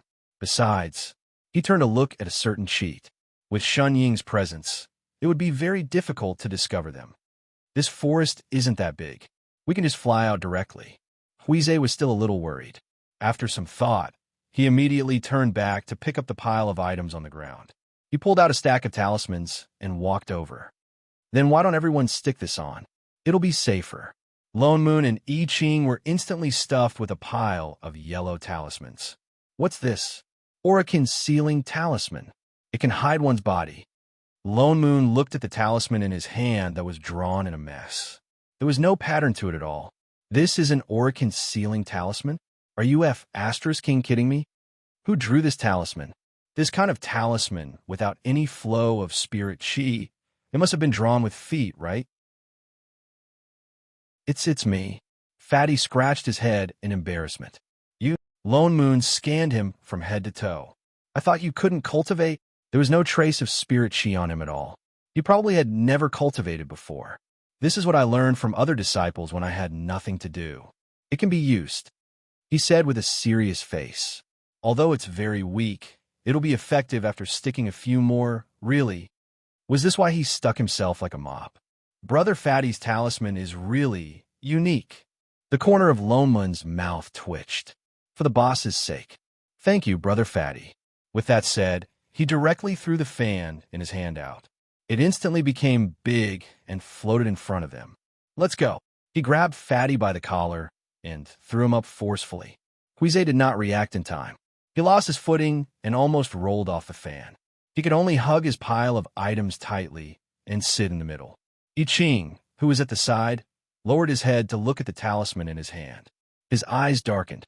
Father Nyo, I know. Lone Moon turned back to look at him and nodded nonchalantly. It's fine. Let's go out first. Lone Moon also jumped up. He gave the two beside him a look and flew in the direction of the market from before. Huize was originally still a little worried. Although these two were Miss Shun's companions and cultivators, it was obvious that they had not achieved grain liberation. However, it was obvious that he had not achieved grain liberation yet. At most, he was at foundation establishment. The people outside were all golden core cultivators. If they were discovered, none of them would be able to escape. He could not help but feel his heart clench. But miraculously, nothing happened along the way. Not to mention the disciples who stopped them. Not even a low-level demon beast appeared. They left the sacred nether forest safely and flew all the way to the front of an immortal city. Moreover, he entered the city so openly and even swaggered into the city. The guards at the city gates that were originally tightly guarded did not even ask them a single question. Huize was a little confused. He just came out like that. The few of them stopped in the middle of the street. Lone Moon turned and smiled brightly at Huize. We have completed Brother Fatty's request. We still have important matters to attend to. We'll take our leave now. With that said, without waiting for the other party to react, he very decisively pulled the two prodigals and turned to leave. Leave quickly. If they were late, they might have to pay for his accommodation. Huize, Yiqing, Shuning. Chapter 451. Because of a certain missing person, Lone Moon wasted an entire day. He and Chef could only use the time at night to sense the situation of this small world, but still to no avail. They still couldn't see what was wrong here. It seemed like it was really as Yutsong said, only the realm gate was closed. Lone Moon felt that things weren't so simple. Perhaps they had overlooked something. So early the next morning, he started to inquire about the situation of this small world. Only then did he know that this small world was called Sacred Arrival World. The spirit chi was very abundant, even more abundant than the three azure realms with immortal meridians. So the people in this small world mostly had spirit roots. There were very few mortals anyway. It could be considered a place where everyone cultivated immortal cultivation. There were countless immortal cultivation sects and families corresponding to this small world. Among them, Divine Imperial Sect was the most famous. Lone Moon also learned some information. This Divine Imperial Sect was called a sect, but it was more like an immortal cultivation group. The sect was divided into many branches. Next to the sacred nether forest where he picked up Shening was one of the 6 largest branches of Divine Imperial Sect. The branch master was the family master of the first-rate immortal cultivation family, Chi family. At first, he was curious as to why a family head of a cultivation family would become a branch of Divine Imperial Sect. It was only later that he found out that Divine Imperial Sect was originally established by the alliance of 6 great families, and the so-called branches were actually the main families of each family. It was rumored that these 6 families were the first-rate immortal cultivation families of the Sacred Arrival World. Now that they joined together to establish Divine Imperial Sect, the combination of strong, naturally they would become the strongest among all immortal sections. Lone Moon was a little surprised that the families would have such awareness. One must know that compared to sects, families were more conservative and self-centered. In the first place, no matter how dense the spirit chi in a small world was, the resources for immortal cultivation were also limited.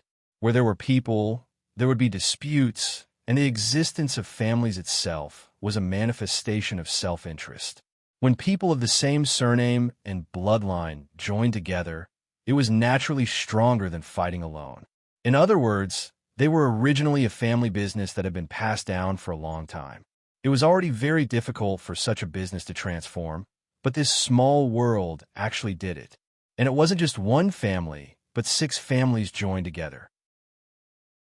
He also found out that although this Divine Imperial Sect was established by families, they treated all disciples equally and would recruit new disciples every year, regardless of family background, only based on aptitude. Having such foresight made Lone Moon have a whole new level of respect for him. Perhaps it was because there were too few mortals, but the cultivators of the Fiendish Tao and Fiendish Tao in this small world had a very harmonious relationship.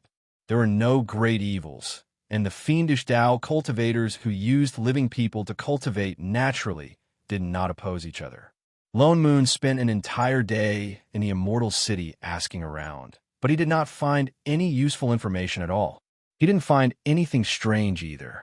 Logically speaking, whenever there was a problem with a small world, they should have noticed it as soon as they came down. Just like in a mushroom world previously, his body was taken away the moment he entered the upper realm, and the deviant ghosts in Song Ren's world, and even the warning from the invader in the three azure realms. "Chef, how are things on your side?" He sat down in the tea house where they met and glanced at I Ching, who was pouring tea for a certain someone. "No." I Ching shook his head. "Master and I walked around and didn't find anything out of the ordinary." That was strange. What was the reason for the heavenly Tao to lock the realm gate on this side? This place is no different from other small worlds, but I Ching seemed to have thought of something. Just as he was about to speak, there was a commotion downstairs. Something seemed to have happened. There were even a few exclamations of surprise. The two of them exchanged a look. In the next moment, they saw the innkeeper bringing a few cultivators up. They were all wearing the same white school uniform with flame patterns embroidered on their sleeves. Lone Moon took a look and realized that these people's cultivation levels were not low. The lowest cultivation level was at the golden core level. The middle-aged man in the middle was even a half-step soul formation cultivator. He couldn't help but be a little surprised. Was the standard of education in this world so high? They seemed to be looking for something. They looked around the second floor. In the next moment, he felt a divine perception sweeping over. He subconsciously wanted to block it back, but he resisted it. He gave Chef beside him a look and let the divine perception sweep over. Indeed, the divine perception did not stop. It directly turned to the guests at the other tables. That person searched the entire inn and seemed to find nothing out of the ordinary. His expression instantly darkened. "Uncle Master?" A golden core disciple beside him called out tentatively. That person shook his head and turned to leave. His gaze swept over Lone Moon and I Ching. As if thinking of something, he frowned and walked over. Just now, when his divine perception swept over, it naturally carried some pressure. The cultivators in this all revealed expressions of either fear or excitement.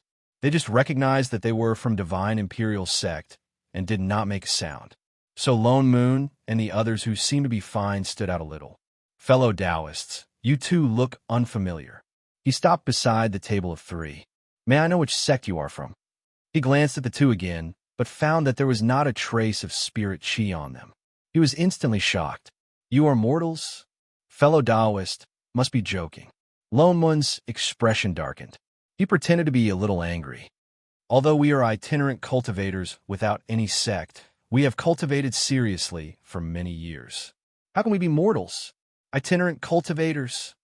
He was stunned. He released his divine perception to check their cultivation levels.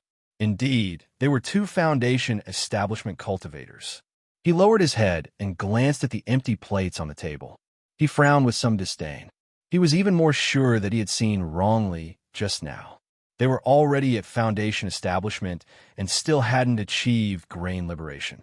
Their aptitude and perception must be extremely poor.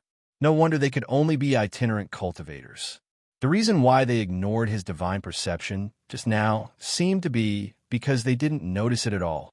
So he did not stay any longer. He directly turned and led the disciples downstairs and left. Lone Moon turned to look out of the window. He found that they went straight into a shop opposite and continued to search for something. There are many more high-level cultivators in the city today. I Ching then opened his mouth and said what he didn't finish just now. Not only nascent soul cultivators, there are also 3 soul formation cultivators who entered the city. Lone Moon was stunned for a moment. He thought of something and turned to glance at Shuning, who was rubbing her stomach and drinking tea. He sighed and said, "Shuning, it seems that the fatty you picked up yesterday is going to be in big trouble." "Huh?" Shuning tilted her head and looked at him. "What fatty?" The corner of Lone Moon's mouth twitched. She even treated him to a meal yesterday. Today, she forgot. "Nothing, drink your tea." "Oh." Looking at the shop opposite the street again, Lone Moon couldn't help but say casually, I don't know what's so special about a mortal with no cultivation that he can cause such big trouble. Even nascent soul and soul formation cultivators had made a move. I Ching was stunned for a moment. He frowned and said, "Speaking of special, I did think of something." He turned his hand, and a familiar-looking stack of yellow paper appeared in his hand. It was the aura sealing talisman that Fatty had forced on him yesterday. Chapter 452. Why you still have these useless yellow papers? Lone Moon glanced at him and thought of something. His eyes widened. Don't tell me these talismans are really useful. Not all of them. I Ching sent a trace of spirit chi over. In a short while, the pile of talismans moved. A yellow talisman floated up and floated above his hand, faintly discernible. Holy shit, this Fatty's scribbles are really useful. Lone Moon took the talisman with some surprise. Although it was extremely unstable and not a complete aura-concealing talisman, it was half the battle. Wait. His hand stiffened. As if thinking of something, his eyes widened abruptly. I Ching then said word by word, "He's immortal." Holy shit. Lone Moon just remembered this. A mortal who didn't even know how to use spirit chi drew a messy talisman that could actually be effective. Either he had extraordinary qualifications, or he had a rare treasure. Now it seemed that it was the latter. He was indeed not a simple fatty. No wonder Divine Imperial Sect was so anxious to find him. Forget it, it's none of our business. Lone Moon was not interested in these. He had seen too many cases of cultivators fighting for qualifications. Such things happen all the time in the 3,000 worlds. Besides, all causes and effects were recorded by the heavenly Tao. No matter good or evil, they had to be repaid. It was not good for them to interfere. Let's go back to the inn first. Tomorrow, we'll go to other immortal cities to ask around. Lone Moon thought that he would never see that fatty again. After all, he was just a mortal. No matter how well he hid, he probably couldn't escape the search of a few soul formation cultivators. If he didn't suddenly climb onto the roof beam of his house and shake the whole house until it creaked. Yet as he shook, he comforted himself. They can't find me, can't find me, can't find me. Lone Moon who just entered the house. I Ching who just entered the house. Hey, fatty. Shining raised her head and greeted the person above her. Have you eaten? A certain huge hunk that was lying on the roof beam trembled violently. In the next moment, there was a loud crack. The roof beam that could no longer support a certain person's huge body was gloriously sacrificed. With a loud bang, it crashed down. Even half of the roof above him collapsed with a crash. I Ching reacted quickly and pulled Shun Ying into his arms. He took a few steps back and hid in a safe area. Lone Moon also stood to one side. For a moment, the entire room was filled with dust. Lone Moon used a wind spell to disperse the dust in the room, revealing the mess on the ground and Fatty who was buried in the bricks. He seemed to be a little dizzy from the impact. He shook his head before looking at the person in front of him. Shun. Miss Shun? He was stunned for a moment and struggled to get up. Why are you? Before he could finish speaking, the sound of large footsteps came from not far away. It seemed that the commotion here had attracted the attention of others, and there were even some faint probing auras. What happened?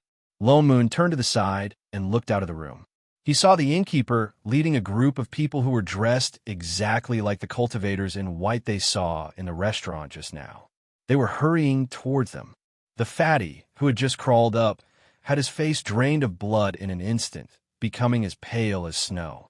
His body, which weighed a few 100 kilograms, trembled even more violently. His eyes, which had been squeezed out by his fat, were now wide open, filled with terror. Shining took a bite of her fruit and walked directly to Lone Moon's side. She looked out with him, but happened to be blocking Fatty's way. What happened? The white-robed cultivators appeared in front of them in an instant. They looked at Lone Moon suspiciously, skipped over Shun Ying and Fatty, and looked at I Ching again. Their divine perception swept across the house more than 10 times, and after a while, they retracted their divine perception without finding anything. Why did this house suddenly collapse?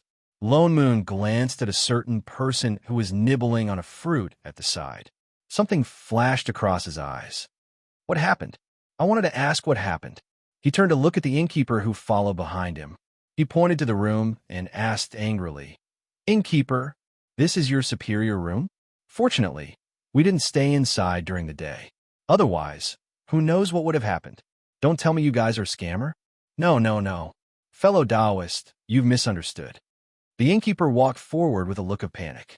He hurriedly apologized. "I'm sorry. We didn't think that this room would collapse. Why don't I get you another superior room?" "Just get another room?" Lone Moon laughed coldly. His expression was unforgiving. "Who would dare to stay in this room of yours? What if it collapses again? Then, how about I waive your rent for these few days?" Lone Moon raised his eyebrows.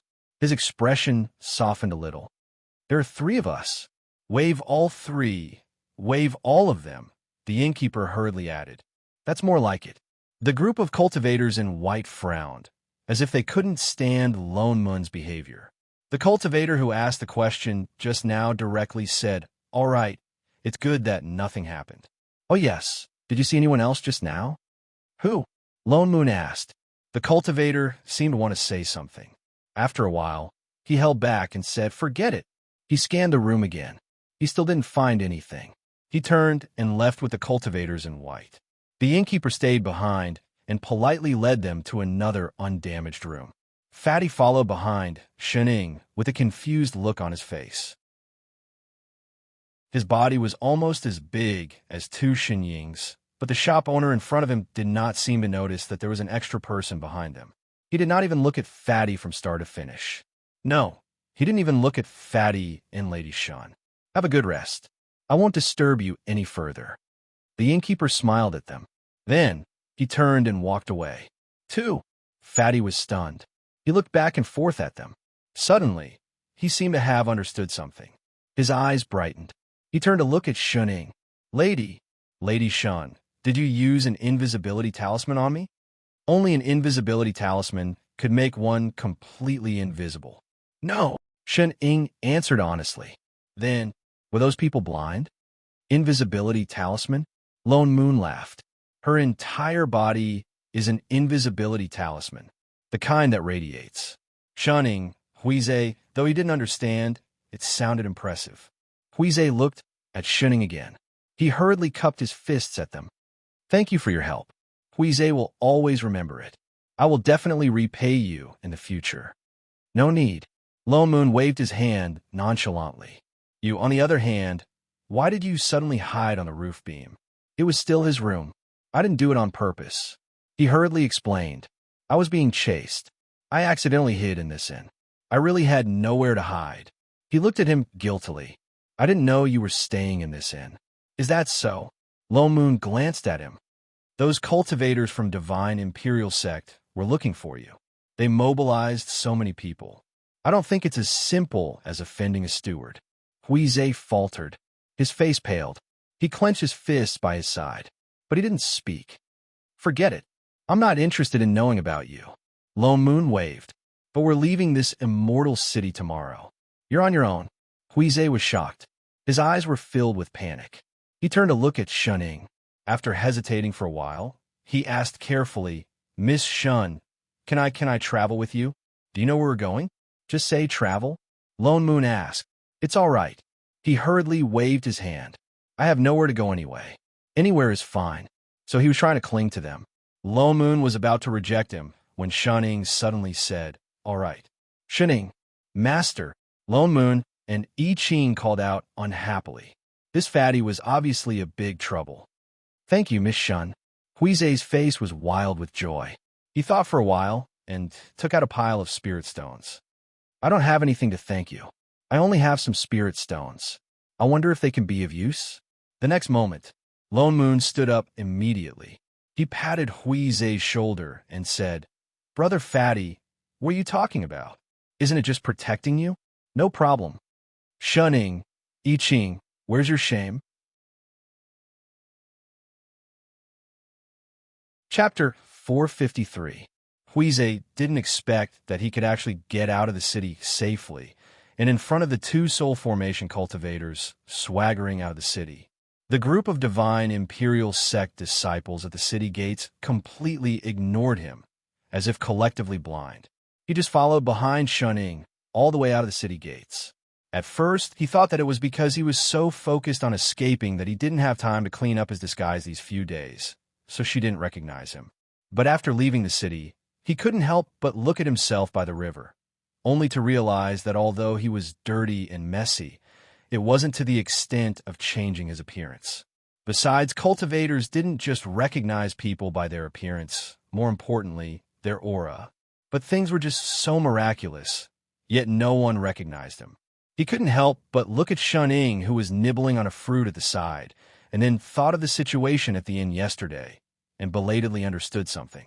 Miss Shun must have done something for him to be able to leave the city safely.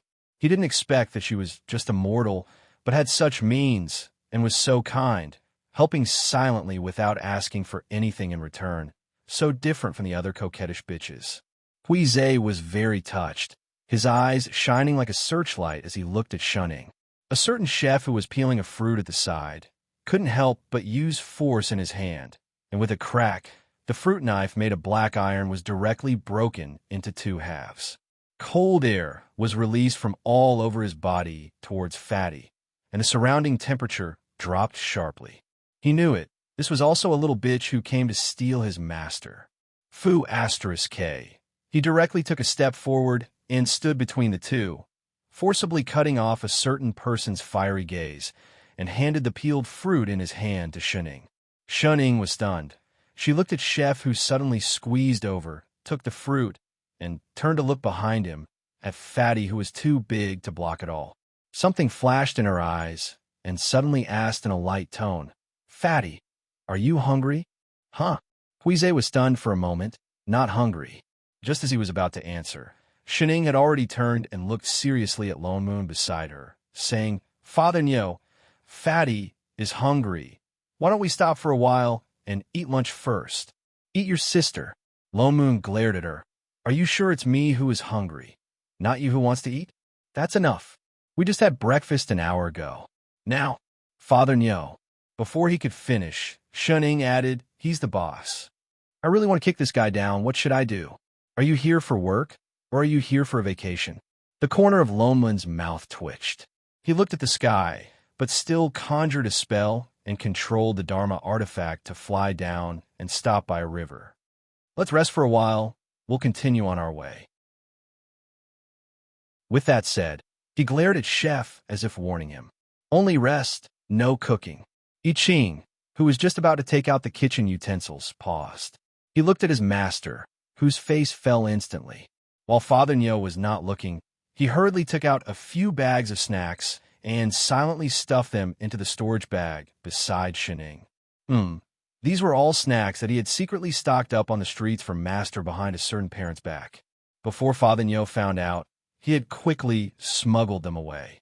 The latter's eyes lit up, and she gave him a thumbs up, silently giving him a thumbs up. Huize, who had seen the whole process. Why did he suddenly feel that Miss Shun's life was not easy? Winky-faced Lone Moon went to the river to get some clean water. After some thought, he conjured a fire elemental spell to boil the water, and then cooled it to warm water. Only then did he walk back with 2 water bottles and pass the warm water to Shunning. "Here, cold water can cause diarrhea." He passed the other bottle to Chef to keep for cooking. After all, the water conjured by spells was not as good as natural water. After doing all this, Lone Moon finally had the time to look at Fatty, who still looked a little lost. "Brother Fatty." He smiled brightly at him. His entire body was clearly exuding a gentle aura. Yet Huize shivered for no reason. He faintly had the illusion that his spirit stones were flowing into Fatty's pocket. "Now that we've already left the immortal city, I wonder what plans Brother Fatty has from now on?" Lone Moon asked, "Is there a place you want to go? We can escort you there." Huize was stunned. The confusion on his face deepened. He wanted to say that he had nowhere to go, and that it didn't matter where he went. But he understood that he couldn't keep following them. After all, they were not related at all. Even Lady Shun and he had only met once. They had taken the risk to bring him out of danger twice, and that was already very good. Besides, he still had people behind him. He couldn't keep dragging them down. He thought about it, and after a while, he gritted his teeth and said, I heard that in the southernmost region, there's a dense forest that is rarely visited. It's so deep that no one knows where to go, and very few cultivators step into it. I'm sure the scenery inside must be very spectacular. His expression changed, but he squeezed out a silly smile. I've always wanted to go and take a look. I wonder if the three of you can send me there? The southernmost region. Yes.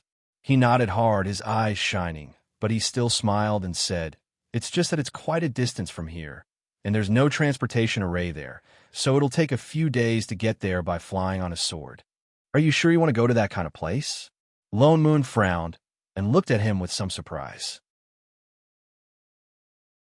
Do you know what kind of places are the dense forests that are rarely visited by people, and that even cultivators don't go to?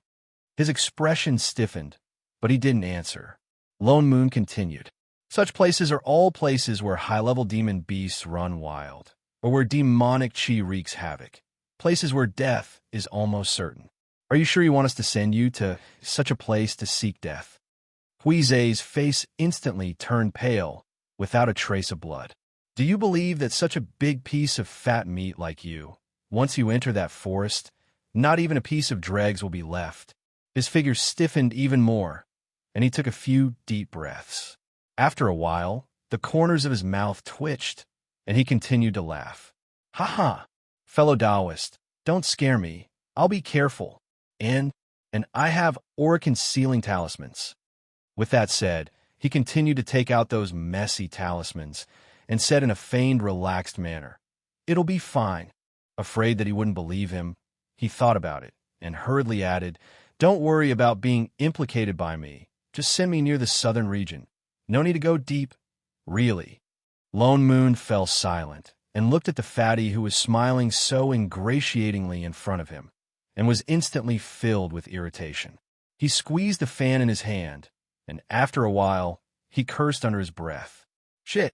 He clearly had no intention of caring about this fatty's lousy matters. He scanned him from head to toe. So, what exactly did you take from Divine Imperial Sect? Why did you have to hide in that kind of place? Fatty was stunned. We brought you out of the city to save you. Lone Moon sighed. Forget it. It was just a waste of time. Now that you've been saved, there's naturally no reason to send you to your death. Why don't you tell us exactly what happened on account of those spirit stones last night? Maybe we can help you. Chapter 454. Fatty stared blankly and subconsciously looked back at Shuning, who was still chewing on snacks beside him. Many complicated emotions flashed across his face, and he couldn't tell what they were. For a moment, something seemed to surge out of his eyes, but he hid it after a while. The corners of his mouth opened and closed a few times, and slowly returned to that silly look. Fellow Taoist, you've misunderstood. He scratched his head and smiled. I'm just a little curious about that place, so I want to look around. I don't have to go in. As for me and Divine Imperial Sect, he thought for a moment, and suddenly reached out and took out a white pearl from under his belly. It was the one used to light up the cave. I did take one of their treasures. It's this vein pearl. Vein pearl. Lone Moon was shocked. Holy shit. This fatty was quite bold. What? Shuning turned to look at Chef. A Dharma artifact that seals the entire spirit vein. I Ching explained softly. If this pearl is buried underground, it will only take a few years to form a spirit vein. Oh, did Fatty take away his spirit vein? In that case, it was normal for Divine Imperial Sect to chase after him so relentlessly. It's not just to form a spirit vein, Fatty continued. This pearl has other uses. With that said, he shook the pearl hard, causing all the fat on his body to tremble. The pearl also became brighter and brighter. In a short while, balls of white light were shaken off and fell to the ground with a tinkling sound. Looking closely, there were a few more pieces of crystal clear, transparent stones on the ground. Holy shit! Spirit stones. This was not just a spirit vein. This was practically a spirit stone mine. Huizei kept the few spirit stones on the ground, and handed them over together with the pearl in his hand. As long as you send me to the southern land, I'll give you this vein pearl as a reward. How about that? Lone Moon. He suddenly felt like he was stabbed by a certain person's good character of treating money like dirt. In the next moment, two familiar gazes turned around and fixed on Father Nyo. What are you looking at me for? Lone Moon glared back reflexively. Am I such a money-minded person? Yes. Asterisk 2 replies instantly. Shit. Which side are you two on? The corner of Lone Moon's mouth twitched. He resisted the urge to beat the two of them up. Had these two rascals forgotten who was the one who paid for their living expenses? He took 2 deep breaths, but didn't take the vein pearl from the fatty's hand. Instead, he snorted. No, I don't need it. He'd just like to make money, not to print money. Why would he need a money printing machine? Moreover, there were so many spirit veins in the world. With his ability, it was easy for him to recycle a few spirit veins and make them into vein pearls. Why would he care about these? Things like spirit stones were only interesting if they were taken from the hands of others. Only those that were circulated could be called currency. But Fatty was a little anxious. He rubbed his stomach as if he was thinking about what else he had. I don't have anything else. Could it be that he could only... I said you don't need to. If you insist on going to the southern region, we won't stop you. His expression darkened. He guessed that the disciples of Divine Imperial Sect were chasing him not just for this vein pearl. Otherwise, he wouldn't have given it away so easily. But since he didn't want to talk about it, there was no need for him to continue asking. He directly threw out the fan in his hand, which turned into a Dharma artifact. He carried the person and flew up. I've rested enough. Let's go. The few of them then adjusted their direction and flew all the way to the south. Fatty said that the terrain in the south was complicated and the spirit chi was thin. Few immortal cultivation sects would build their sects here, so there would be much fewer cultivators. Lone Moon originally thought that there would be fewer and fewer people chasing Fatty.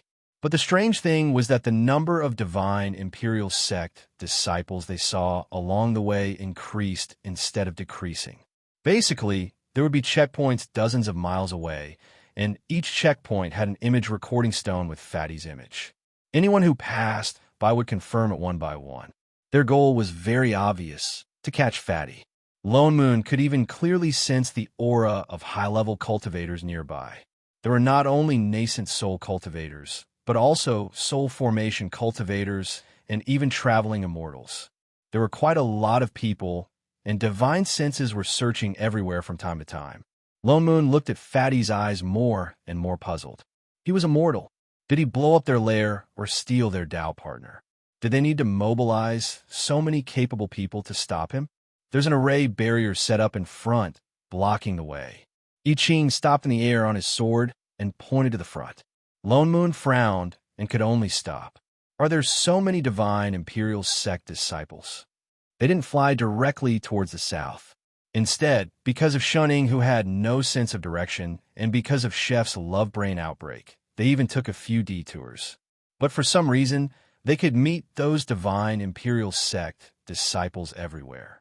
Although they didn't notice Fatty due to Shun Ying's presence, the other party seemed to be able to predict the future and could guess their direction every time. Wait, Lone Moon suddenly thought of something and turned to look at Fatty beside him. Fatty, that vein bead from last time, have you been carrying it with you all the time? Yes. Huize nodded. If they didn't want it, he kept it. Let me see. Oh. Fatty directly took out the bead and handed it over without any wariness. Lone Moon took it and released his divine perception to explore it. He subconsciously transferred a bit of spirit chi into it, but a circular seal pattern suddenly rose on the vein bead. Tracing seal. I Ching was shocked. Wait, Father Nyo. Just as his voice fell, a white light suddenly shot up into the sky from the vein bead and exploded in the sky like fireworks, forming a pattern of flames, hanging in the air like a cloud. Lone Moon then realized that those people were chasing after this bead. No wonder they chased after it wherever they went. Someone's coming. Almost instantly, he felt 7 or 8 unfamiliar auras flying towards this side. Their cultivations weren't low, All of them were soul formation and traveling immortals. It seemed like they couldn't escape. Shining, you and Fatty. He turned back and was about to say something, but there was a whoosh beside him. Chef had already carried Shun Ing and retreated behind a tree 100 meters away.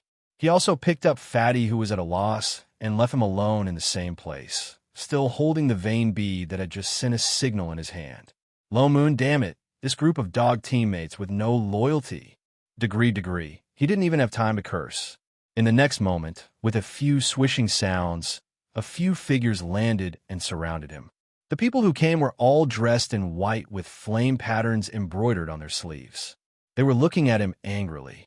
Lone Moon's face was smiling, but his heart was full of cursing. Fellow Taoists, why are you suddenly blocking my way? Chapter 455. All the cultivators' expressions were cold. A traveling immortal smiled and said, Fellow Taoist, our divine imperial sect lost something a few days ago. This item is very important to us. Please return it to us. Oh, you mean this? Lone Moon waved the vein pearl in his hand. I just happened to pass by and picked it up here. If it's yours, I'll return it to you as long as you show me the proof. Fellow Taoist is saying that you picked this vein pearl up. That person obviously didn't believe him. Yes. Then did you see anything else besides this item? No. That person frowned even deeper. He exchanged a look with the other cultivators, and his face darkened. In an instant, 7 or 8 soul formation and traveling immortal auras pressed towards Lone Moon with shocking murderous intent. But Lone Moon didn't move at all. Those auras were like fists hitting cotton. There was no effect at all. Fellow Taoists, what are you doing? He laughed lightly. As soon as he finished speaking, everyone felt the aura they just released turn around and bounce back. The huge impact made them all take a step back. Who exactly are you? They looked at him in disbelief. He clearly looked like a Foundation establishment disciple, but could block their auras at the same time. Could it be that he was deliberately hiding his cultivation? Everyone's heart sank. To be able to hide his cultivation in front of them, he seemed to be a traveling immortal too. However, none of the people here recognized this person. I said, I'm just a passerby passing by. Are you messing with us? As soon as he finished speaking, another soul formation cultivator couldn't help but snort coldly. Where exactly did you hide him? Who are you talking about? You. That person seemed even angrier. He turned to look at everyone and said, No need to talk nonsense with him. He must be the one who hid him. Things are urgent. There are only 7 days left.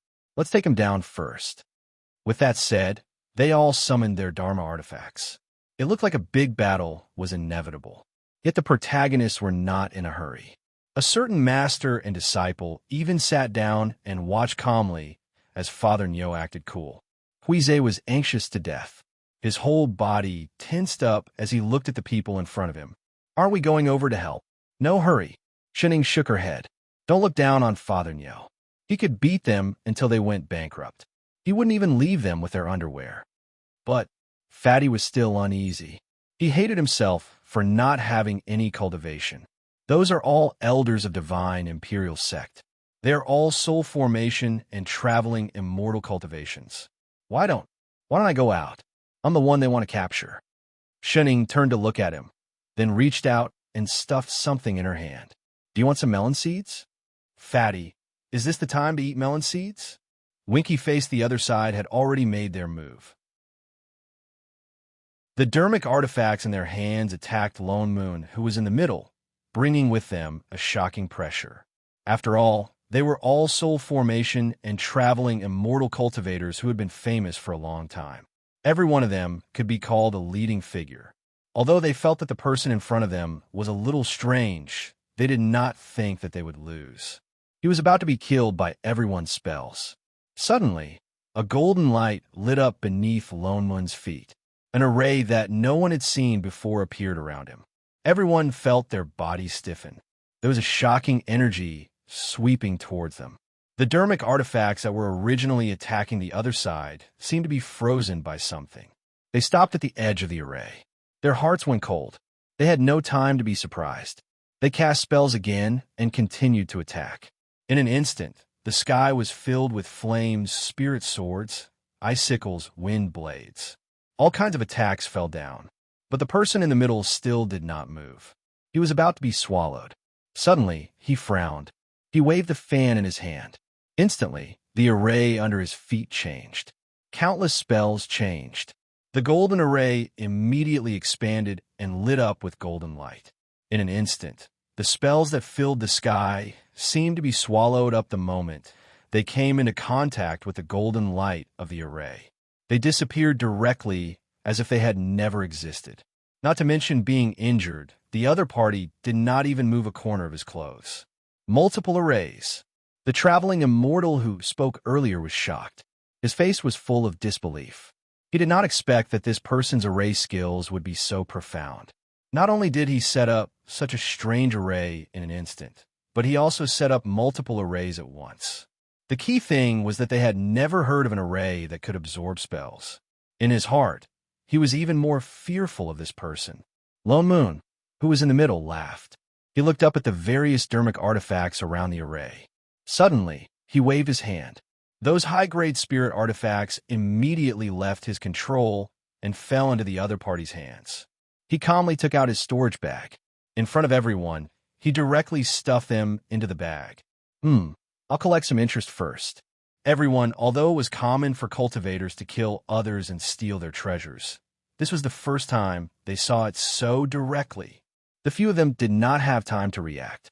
In the next moment, they felt their bodies loosen. Their connection with the dermic artifacts was directly cut off. It was not a normal way of controlling spells.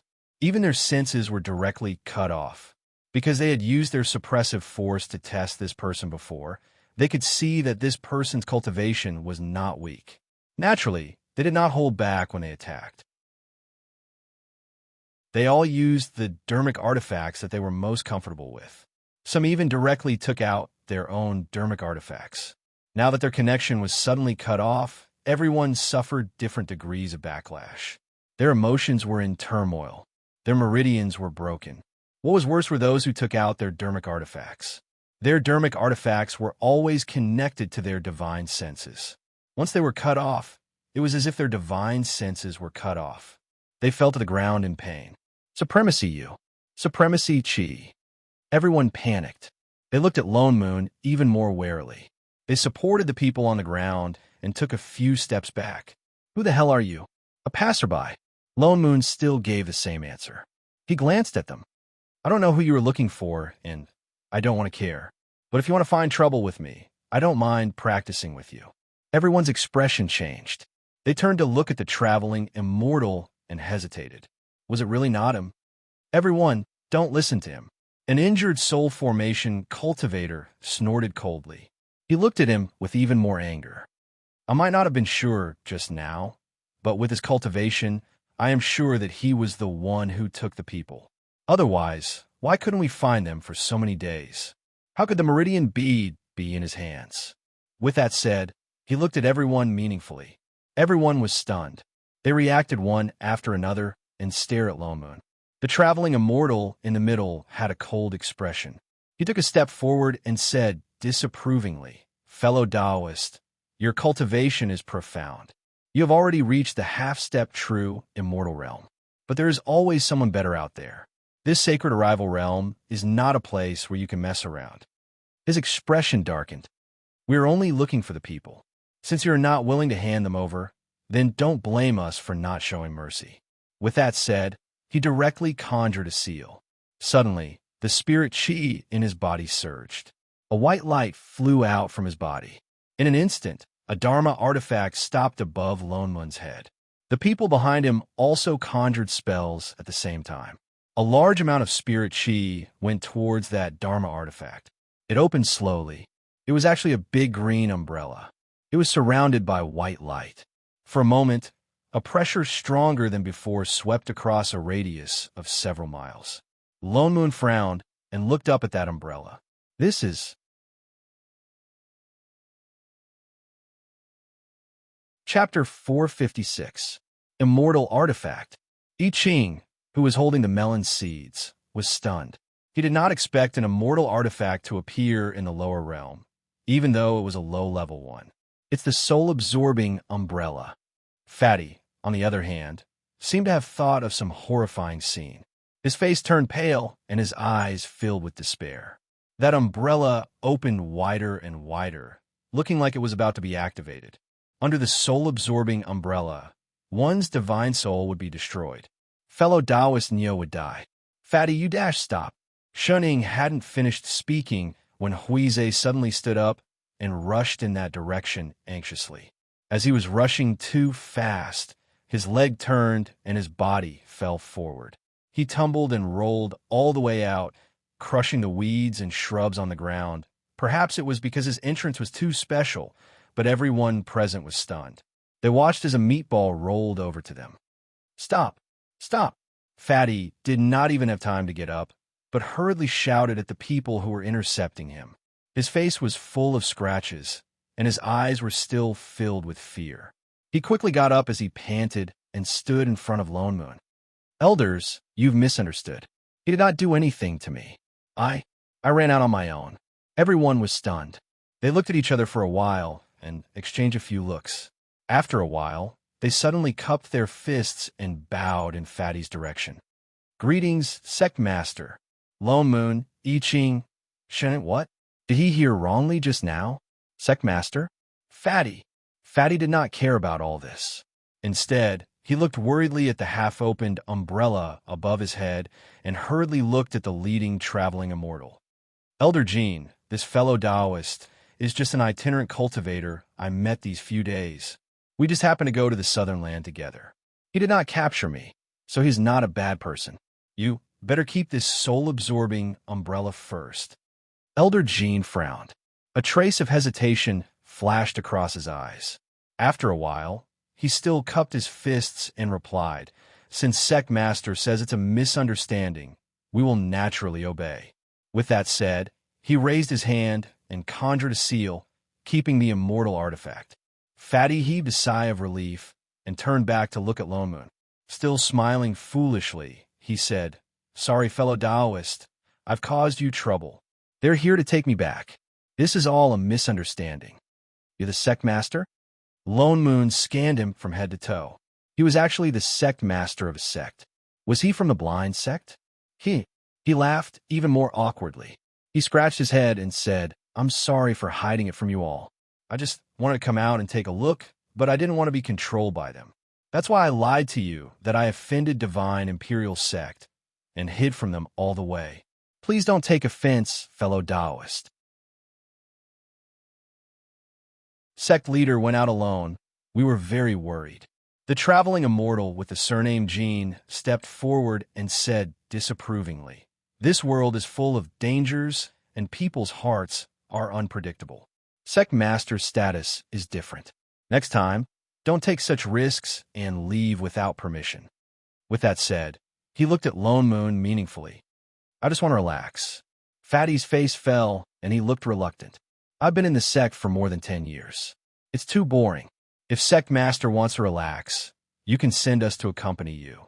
It's too dangerous to be alone. I know. Fatty waved his hand impatiently. I won't leave next time. Traveling immortal Jean frowned and continued. Time is pressing now. 7 days later is the day of the sect's grand ceremony.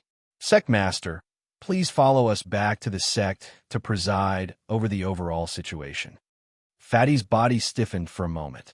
Perhaps it was an illusion, but his face seemed to turn paler. After a while, he nodded slowly and said, I understand. With that said, he turned to look at Lone Moon behind him and said with some guilt, That, fellow Taoist Neo, I've troubled you these days. Let's bid farewell here. Who's your fellow Taoist Neo? Lone Moon looked at the people present and his eyes darkened. You're going back with them? Yes. He smiled even more brightly. Something happened in the sect. Otherwise, they wouldn't be so anxious to find me. Naturally, I have to rush back. Let's meet again if fate allows it. Lone Moon nodded. He tossed the vein bead in his hand and stuffed it back into his hand. Then, we'll meet again. Fatty wanted to give the bead to him, but thinking of his look of disdain, he could only take it back. He subconsciously looked towards the forest at the side. Halfway through, he stopped himself and turned to walk towards those cultivators without saying a word. Those cultivators were still looking at Lone Moon suspiciously.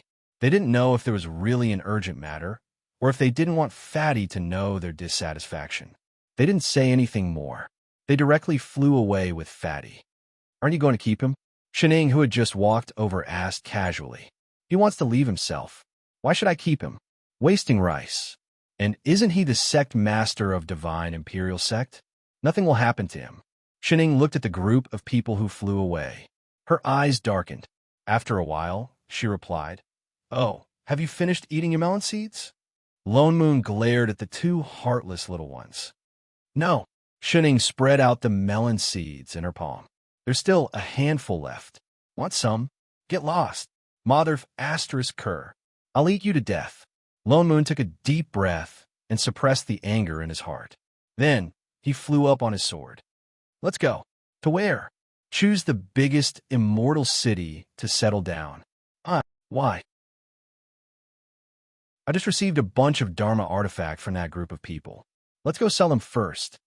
Shan-ing, I-Ching, "All right, this is very Father Nyo." Lone Moon spent 6 days dragging a certain lazy person to more than 10 immortal cities. He went to almost all the famous immortal cities in this world. But the strange thing was, he still didn't find anything. Not to mention finding anything unusual, because Divine Imperial Sect was the biggest sect. There were very few disputes between sects in this small world. Shit, why did Heavenly Tao close the realm gate? Lone Moon was a little frustrated. It wasn't a solution to keep searching blindly. He turned to look at Chef beside him. "Chef, did you find anything?" "No." I-Ching shook his head too. Could it be that Heavenly Tao made a mistake? Lone Moon frowned. Something like a program gone wrong? Otherwise, closing the realm gate for no reason. Who knows what went wrong? "I know." Shuning suddenly spoke. "What?" The two of them were shocked and turned to look at Shuning. Shuning explained in a low voice. Although the nomological power doesn't have intelligence, it has the inertia of warning. In other words, it will tell us the main cause of the matter. How to tell us? How to tell us? Lone Moon looked confused. Shining tilted her head. "Didn't I tell you? The moment we arrived in this world, it had already sent the main cause of affecting the nomological power to the person with the highest authority." "The highest authority?" Shining. "In other words, the main cause was Fatty. 2-inch, that's why I asked you to bring him along." Shining took a bite of the fruit. Lone Moon, I-Ching, he was suddenly very worried about the future of this plane. Such an important matter. Why didn't you say it earlier? A degree.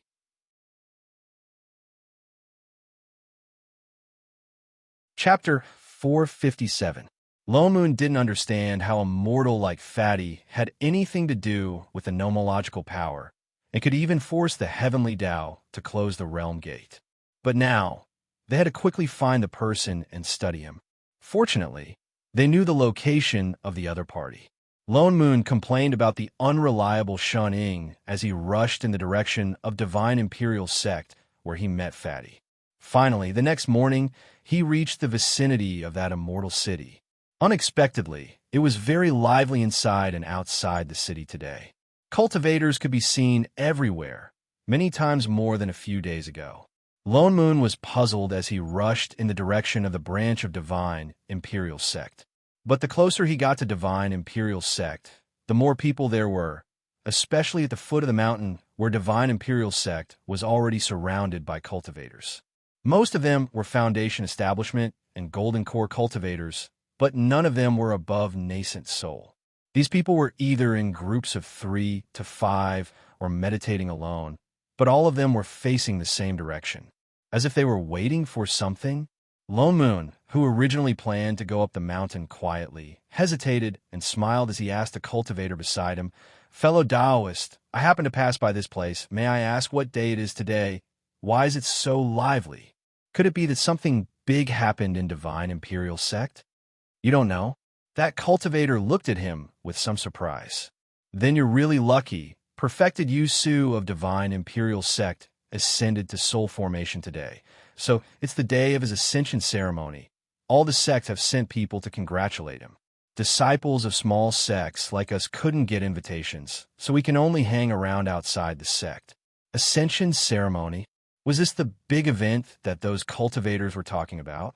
Lone Moon frowned, suddenly feeling that something was wrong with his words, and subconsciously asked, "I'm ignorant.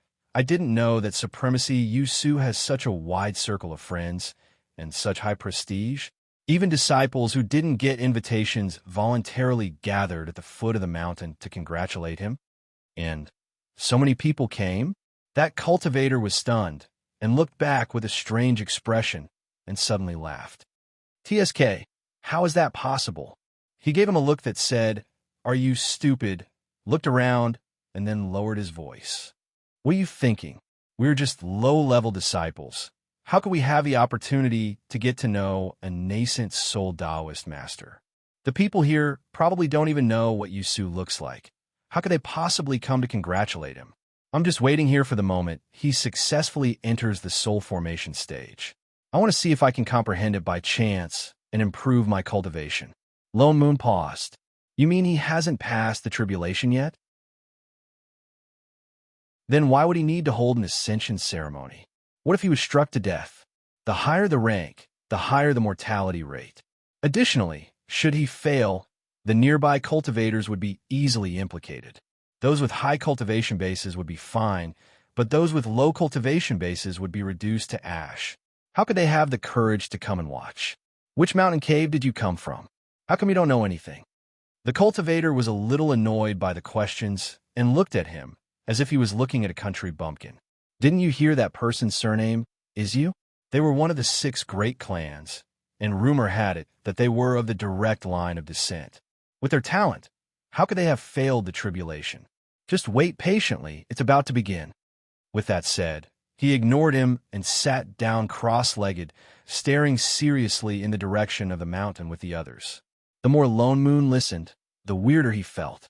Why was it that breaking through from nascent soul to soul formation was such an easy thing in these people's eyes? They hadn't even passed the thunder tribulation, and they were already preparing for the ascension ceremony. Lone Moon and Chef exchanged a look. Both of them felt that this was a little strange. So they directly left the crowd, stuck on the Orican ceiling talisman, picked up Shun Ing, and flew towards Divine Imperial Sect. The 3 of them directly followed behind the disciples and easily made their way to the square. Because they had an invisibility cheat with them, no one suspected their identity. From afar, they saw a person sitting in the middle of the square, a late-stage nascent soul cultivator.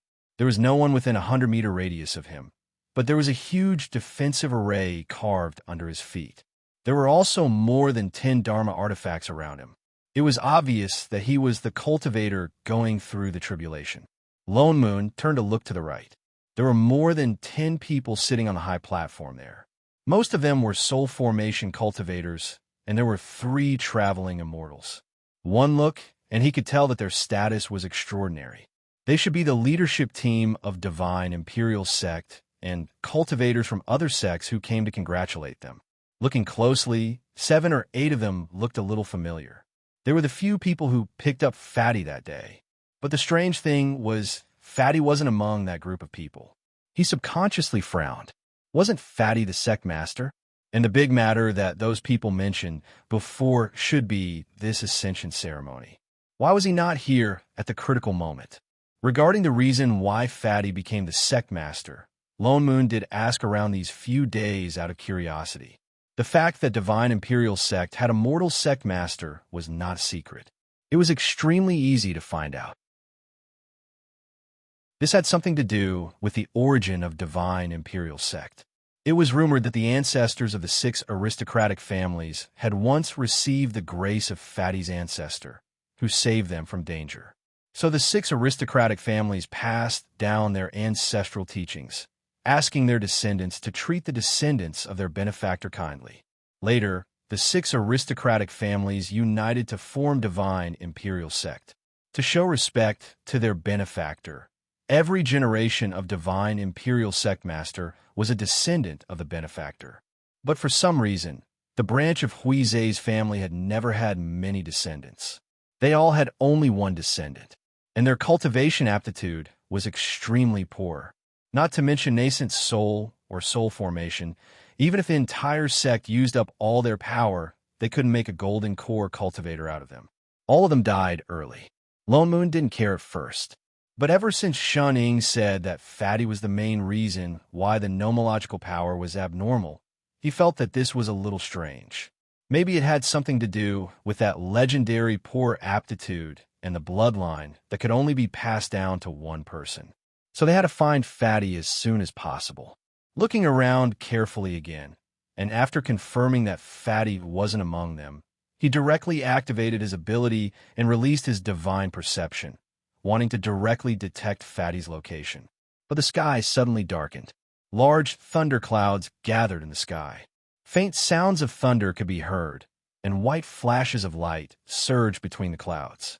The lightning tribulation has begun, I Ching reminded. Lone Moon could only retract his hand. The spirit chi of the lightning tribulation would affect his detection spells. He could only wait for the lightning to finish. The thunderclouds above did not brew for long. In a short while, a white bolt of lightning struck down from the sky, hitting the person in the middle. Instantly, the entire divine imperial sect was reflected in a sheet of white light. Before the light dissipated, bolts of lightning struck down one after another, each more ferocious than the one before. The surging spiritual pressure in the surroundings forced some low-level disciples to raise their defenses and retreat. There were fewer and fewer people surrounding them. In the end, there were only a dozen or so soul formation and traveling immortals left in front of them on the right. Relying on the aura-concealing talisman and the cheat, Lone Moon directly stood beside a rock and hid for a while. Anyway, no one could see him. As he looked for Fatty, he glanced at the person in the middle who was undergoing the tribulation.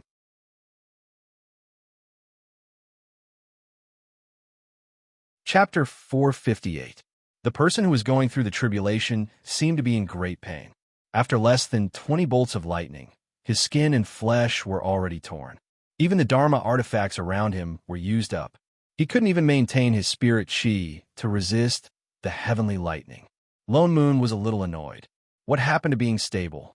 From the looks of it, if he had no other way, he probably wouldn't be able to survive more than 10 bolts of lightning. He would be smashed into pieces.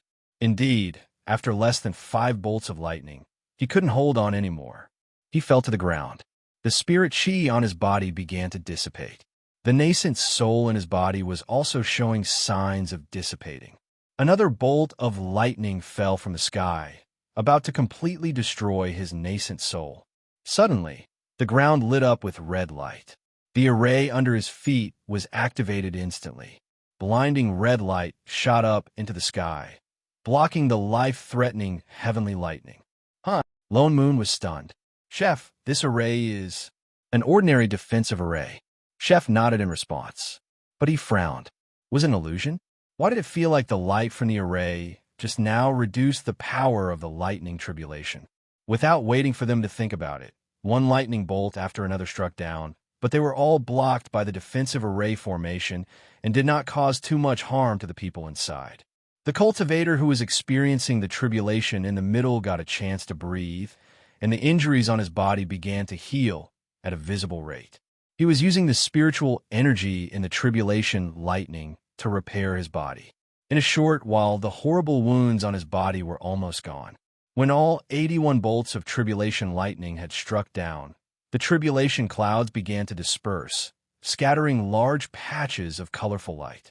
Thick spirit chi filled the entire divine imperial sect, and the cultivators in the middle directly rose to the soul formation realm. Look at the sky, someone suddenly exclaimed. It's a phenomenon, a heaven and earth phenomenon. Lone Moon and I Ching also looked up subconsciously. Indeed, the sky that was originally full of colorful light suddenly gathered into a faint dragon-shaped shadow. It occupied the sky above the entire sect, emitting a faint golden light. The corner of I Ching's mouth twitched. He frowned awkwardly. It was indeed a heaven and earth phenomenon. This kind of phenomenon would only appear when people with great providence were going through a tribulation. It was the recognition of the heavenly Tao to the person who was going through the tribulation. When the spirit chi in the tribulation thunder reached a certain level, far surpassing the spirit chi and even the immortal chi, there was a faint tendency to transform into God power. Only then would the shadow of the God race appear. It was just that the person who had just undergone the tribulation didn't have any amazing luck on him. Even his successful tribulation required some luck, but he still triggered a worldly phenomenon. Sure enough, there was a problem with the rule force of this small world. The dragon-shaped phenomenon only appeared for an instant and disappeared in less than 5 seconds. At the same time, a special spiritual energy that was fresh and light swept over. In an instant, it was as if spring had returned to the earth. The entire divine imperial sect was instantly filled with large patches of fresh flowers. Even beneath Loneman's feet, there was a large clump of flowers. The high-grade cultivators on the platform on the right had already made their way to the center of the square to congratulate the successful cultivator. In an instant, a large number of people gathered around. Lone Moon was just about to say that they should hurry and find Fatty now, but Shening, who had been watching the show, suddenly stopped. He looked at the fruit in his hand and asked, "Do you guys smell something?" Lone Moon subconsciously inhaled, but his nose was full of pollen. Cough, cough. What smell? He only smelled pollen, and it was a mixture of flavors. But I Ching's expression suddenly darkened, and he said coldly, "The smell of blood." What? Lone Moon was shocked. He released his divine perception to search and instantly found the problem. His eyes widened. It's the array on the ground. In the spirit chi that was used to draw the array, there was also a thick smell of blood. It was actually a blood array. The smell of blood is coming from the array. No. The two were just about to go over to take a closer look, but Shunning suddenly pulled them and threw the core of the fruit in her hand down. It's coming from the ground. The two were stunned and immediately reacted. Lone Moon directly conjured a spell that pierced through the ground, and the figures of the three disappeared on the spot. In the next moment, they appeared directly in a patch of red light. This was directly below the square. It looked like an enclosed space, but it was as spacious as above. There was still a huge red array lit up on the ground, and the surroundings were reflected in a blood-red color. And in the middle of the array lay a rotund figure. His body lit up with a binding spell, and his aura was so weak that it was almost indiscernible. "Fatty!" The three of them cried out in alarm. In a flash, they were in the middle of the array. Lone Moon directly waved his hand and broke the binding spell. On closer inspection, they discovered that there were several wounds on his limbs, so deep that the bones could be seen. Bright red blood was continuously flowing out of the wounds into the array below him, and the blood gathered in the center as if it was weightless, endlessly flowing upwards.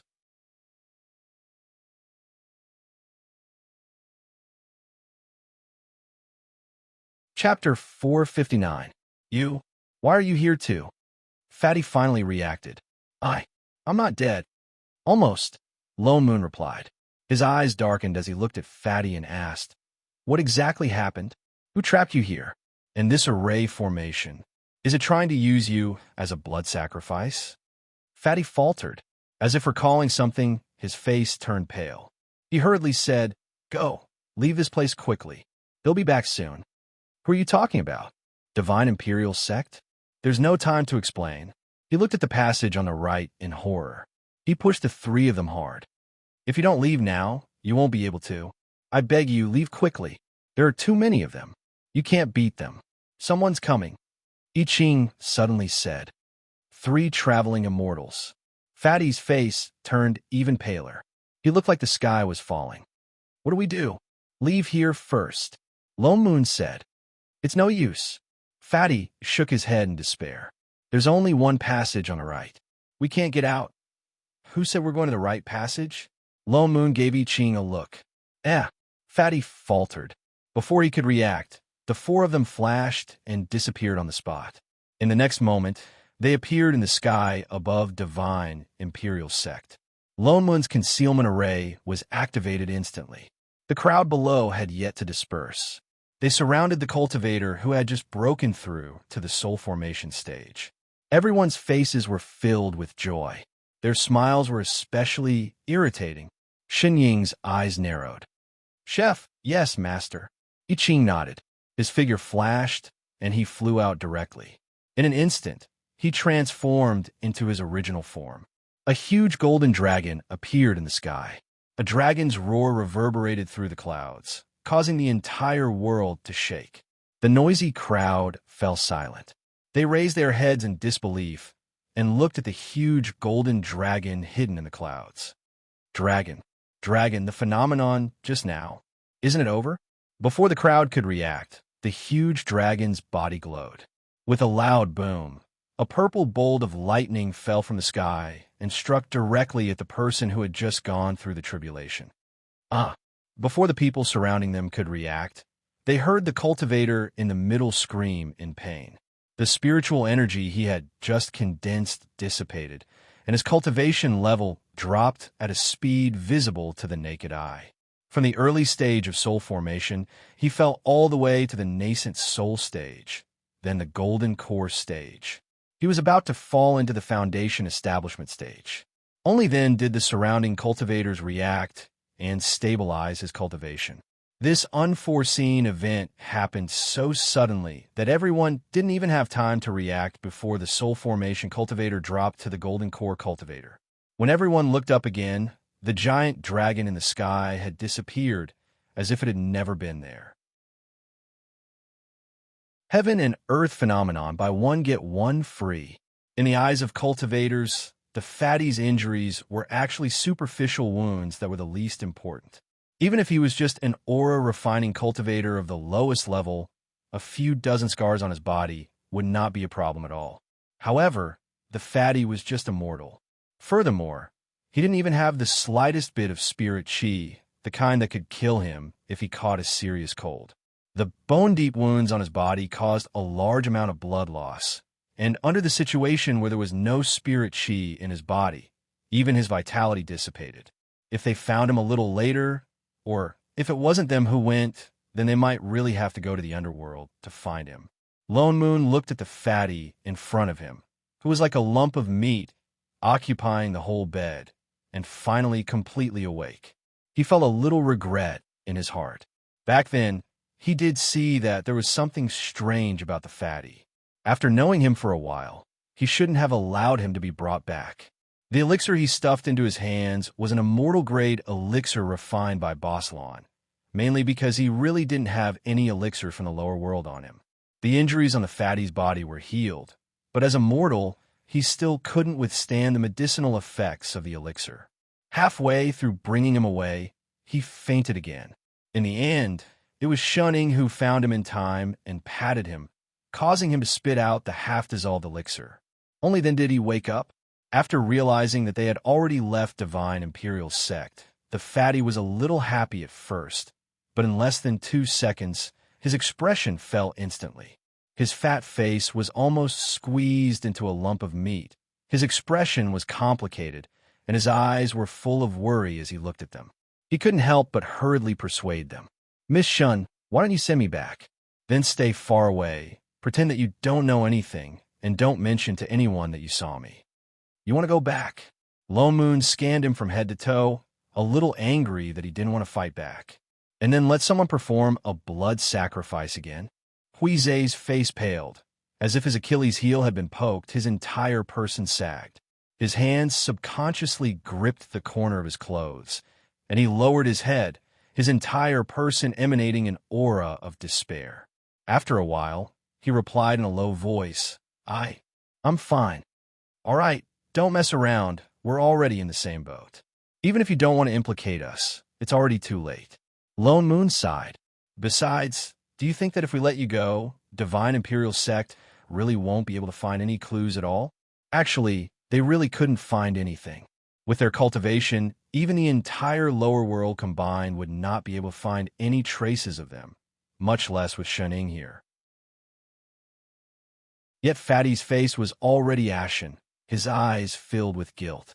"Tell me, what's going on with you as a sect master?" Lone Moon asked directly. Why can your blood help people resist the heavenly thunder? Fatty's eyes darkened, and he lowered his head in silence for a while before he slowly opened his mouth. Well, I don't know either. He wanted to smile out of habit, but it seemed like he was crying. Perhaps knowing that his disguise was almost gone, Fatty didn't hide anything and told him everything. He was already the sect master of divine imperial sect from the time he could remember and lived on the main peak since he was young. Although it was called the main peak, it was actually a lone peak above the sacred nether forest, far away from his sect. Because it was surrounded by dense forests with demon beasts, the only way to pass through was by sword kinesis, but he had a useless spirit root and was born unable to cultivate. So he had never taken a step out of the main peak. The immortal sect had always valued the aptitude of immortal cultivators, but they were very polite to him who couldn't cultivate. Although they didn't really need him to manage divine imperial sect, but whether it was food or clothing, everything was unique. Basically, he could have whatever he wanted. Even the traveling immortals or soul formation elders of the sect would come to the peak to see him from time to time to discuss some matters big and small with him. Even the disciples who usually guarded the main peak were at least golden core cultivators. They looked very respectful, but of course it was just looking. When did you start to notice that something was wrong? Lone Moon asked directly. Fatty's eyes darkened, and he clenched his fists by his side before saying in a low voice, "Since I was 5 years old, every person who came to see me in the sect would take something away. At first, it was just hair, nails, and the like, but slowly it turned into blood, flesh, or..." His body trembled, and he subconsciously hugged his left hand. The three people opposite him were silent, and Lone Moon's expression darkened directly. He had just treated Fatty's injury and naturally knew what was different about his left hand. There were signs of broken limbs regrowing. Shit. He couldn't help but curse out loud, suddenly feeling that Chef's lightning strike just now was too light. That group of cultivators practically raised Fatty like a pig, and the kind that made use of him repeatedly. They seemed to be good to Fatty on the surface, but they only wanted him to stay in the sect willingly and be at their mercy. From time to time, they would let out some blood, cut off some flesh, and give him some spirit medicine to let him grow back. What a good plan.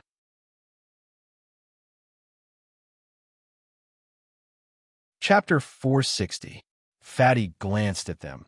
As if feeling that the atmosphere was too heavy, he hurriedly smiled as if to comfort them. Actually, I'm still very smart.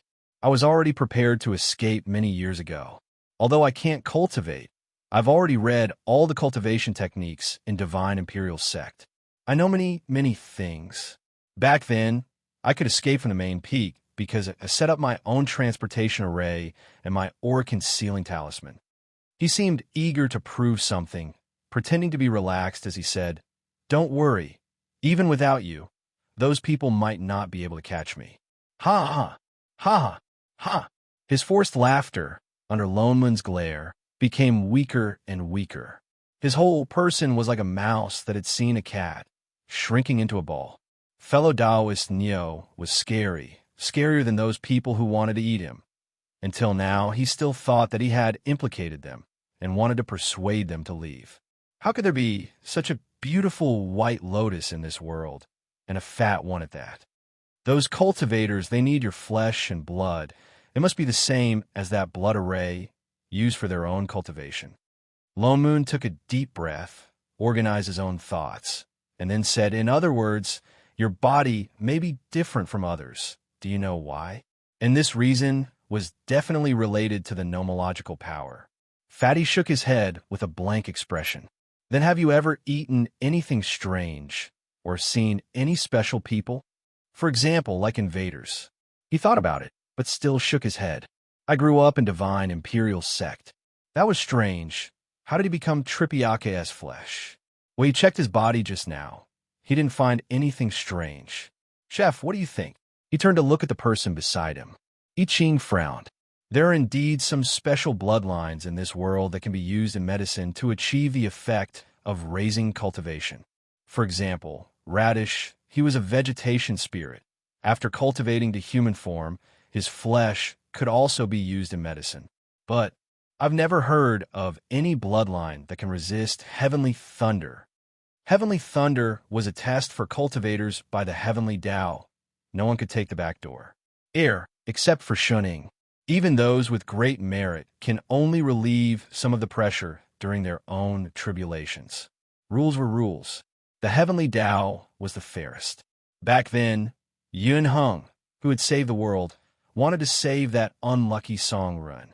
He could only use his own merit to exchange for it. I've never heard of anyone's flesh and blood being able to affect the judgment of the heavenly Tao. Fatty's flesh and blood was practically cheating. But that cultivator from Divine Imperial Sect who was going through the tribulation just now, the last few dozen bolts of heavenly lightning were really blocked. Moreover, they were not mistaken. The power of the lightning tribulation had indeed weakened in the end. When I Ching transformed back into his dragon form, he took special note of the blood array. It was really just an ordinary defensive array. It couldn't even block a few dozen bolts of lightning. Any soul formation cultivator could break it with a single blow. In other words, the heavenly lightning was indeed blocked because of Fatty's blood. It seemed that the abnormality of rule force was related to Fatty. However, no matter how one looked at him, he was just a mortal. Other than having a bit more meat, there was nothing special about him. He couldn't even cultivate. Wait a minute. Couldn't cultivate? Lone Moon hesitated for a moment. Suddenly, he reached out and touched Fatty's brow. A trace of divine perception entered his sea of consciousness and scanned it. In the next moment, he cursed out loud. Holy shit, what's wrong? Fatty felt a chill on his forehead. His face was blank. I Ching and Shunning turned to look as well. Spirit concealing array. Lone Moon's face darkened. It's in his divine perception. Spirit concealing array. I Ching was shocked as well. What is it? Shuning asked. Master, that's an array that completely isolates spirit chi. I Ching explained. The sea of consciousness is where cultivators regulate spirit chi. This array is in the sea of consciousness. In other words, he will never be able to absorb a trace of spirit chi. Lone Moon answered word by word. If he really was born with a useless spirit root, there was no way he could sense spirit chi. He had no affinity with spirit chi at all. Fatty couldn't cultivate, but he could draw half an aura-concealing talisman and set up his own array. There was only one possibility, and that was that he had an extraordinary affinity with spiritual chi. He was able to draw Dharma talismans just by relying on the spiritual chi scattered in the air. As for why he looked like a useless spirit root, the only possibility was that his spirit root had been destroyed by someone from the beginning. In that case, it was obvious who had done all this. After hearing this, Fatty's face turned even paler. It was as if he finally understood the most terrifying truth. His whole body began to tremble. It was as if his divine soul had left his body. He looked at a spot in a daze. He thought that even if those people needed his flesh and blood, at least they had raised him for so many years. When he was young, they had always called him uncle. He didn't hate them. He took it as repayment. At least they would have a little bit of pity for him. But it turned out that they never had. Looking at Fatty, who was about to shrink into a ball, Lone Moon frowned. He could not help but pat him. Haven't you always wanted to cultivate? I'll help you break this array. Fatty stared blankly for a moment before raising his head. Can I? Fellow Taoist Niao? It's fine if you don't call me fellow Taoist Niao. Lone Moon reached out and touched his forehead. He directly used his divine perception to bind the array in his sea of consciousness. As he broke the array, he said, I'll make it clear to you first. The array in your sea of consciousness is easy to break, but your spirit root has been destroyed. If you want to cultivate, you have to use spirit chi to nourish your damaged spirit root. Your cultivation will increase very slowly. With the level of spirit chi in this world, you won't be able to recover without decades. Before he could finish his sentence, the surrounding spirit chi suddenly flourished. The originally quiet spirit chi in the air instantly surged over from all directions like crazy, flocking towards Fatty like a family that had been separated for a long time. The thick spirit chi hit the small house. It shook. In less than a few seconds, it collapsed with a few crashing sounds. But the surrounding spirit chi gathered even more violently. There was even a faint whirlwind. Lone Moon was stunned. He then realized that Fatty was absorbing the spirit chi. He was just about to remind him that he could not absorb spirit chi like this. If he absorbed it directly, his body would explode and he would die. He turned to look. He found that after the wild spirit chi surged into Fatty's body, it suddenly automatically divided into 5 parts. All the mixed and messy spirit chi automatically separated. As if it was sorted, it gathered into 5 different colors. Then, it entered Fatty's body, and Fatty still maintained his previous posture. He sat on the bed with a confused expression. He did not do anything, but his cultivation began to increase rapidly. Middle stage, chi refinement. Late stage, chi refinement. Early stage, foundation establishment. Late stage, foundation establishment. Golden core. Nascent soul. It only stopped when it reached the late nascent soul stage. Furthermore, it didn't stop on its own. Instead, the Fatty stood up from the bed in a panic. The spiritual energy couldn't enter his body, so it stopped. Shun-ing, Lone Moon, I Ching. There was no doubt that if he did not stop on his own, the spirit chi would directly send him to heaven. Chef. Lone Moon turned and patted the person beside him. I was wrong. You're not a little cheat. He is.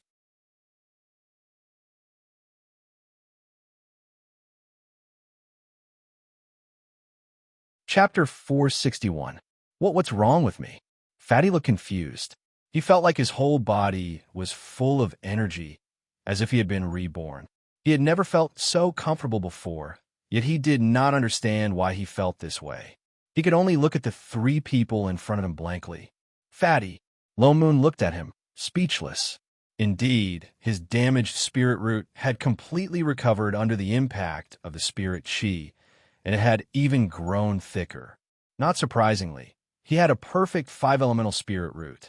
Just like Yin Hung, he had the potential to ascend to immortality even while lying down. You formed your nascent soul. Huize was even more confused. He stood rooted to the ground with his mouth wide open, his face full of disbelief. Form my nascent soul? As someone who had been in an immortal sect for many years, he naturally knew what it meant. He had seen many people form their nascent souls with his own eyes. Which one of them was not in great danger, even with his flesh and blood? But he did not do anything just now. He only took a breath after the array was removed. Why did he suddenly form his nascent soul? Your condition. Lone Moon was just about to say a few words when the sky suddenly darkened. The spirit chi in the surroundings became chaotic once again. Faintly, it was filled with thick lightning spirit chi. His expression changed instantly. Shit, your lightning tribulation is coming. This was too fast. Lone Moon looked at the tribulation clouds gathering in the sky, picked up Fatty and flew out, stopping in an empty space at the side. As he conjured an array, he instructed, Fatty, you cross 4 big realms at once. This lightning tribulation must be extraordinary. It is very likely that the core formation and nascent soul lightning tribulations will come at the same time. Just hang in there and try to stay awake. Huh? Oh, okay. Before Fatty could react, Lone Moon had already pressed him onto the ground. In the next moment, the array around him lit up. He was wrapped tightly in 3 layers of clothes. Lone Moon then retreated in a flash. He looked worriedly at the completely dark sky. The tribulation clouds above his head were unimaginably dense. Even from afar, he could feel the shocking lightning pressure.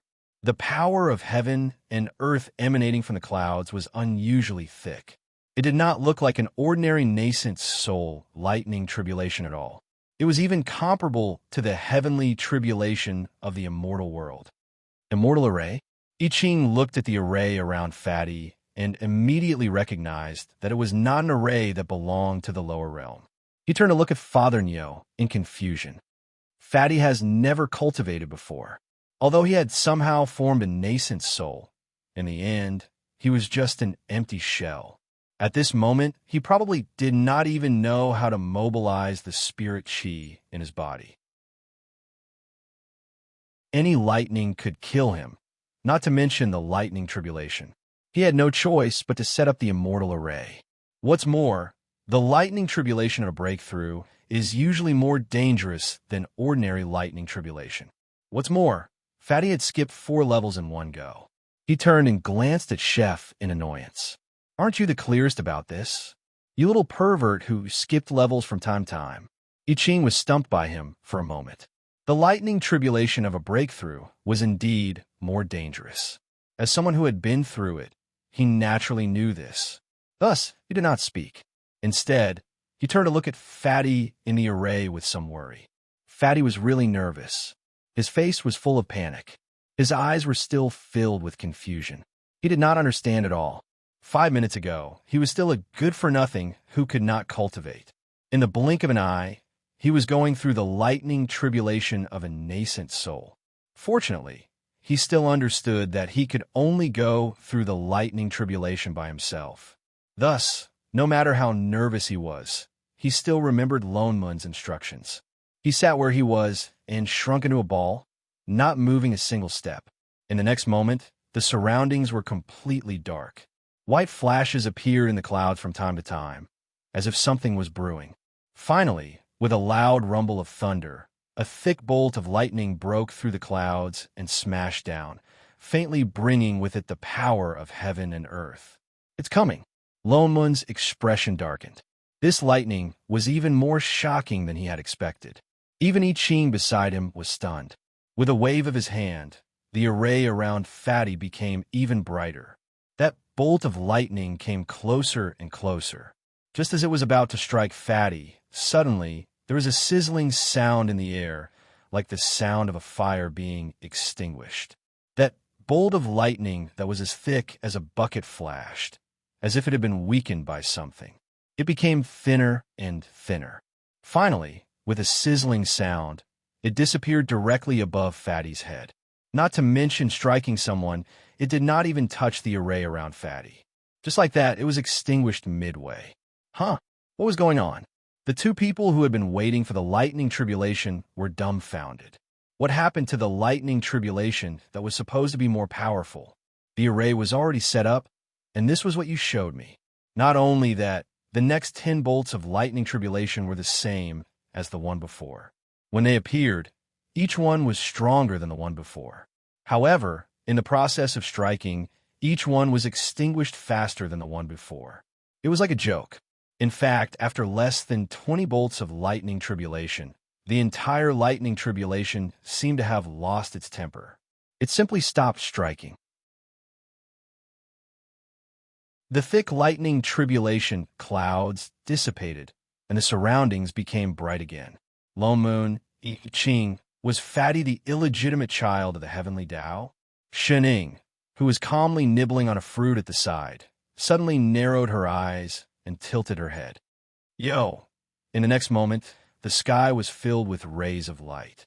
Spirit Chi once again gathered in Fatty's direction.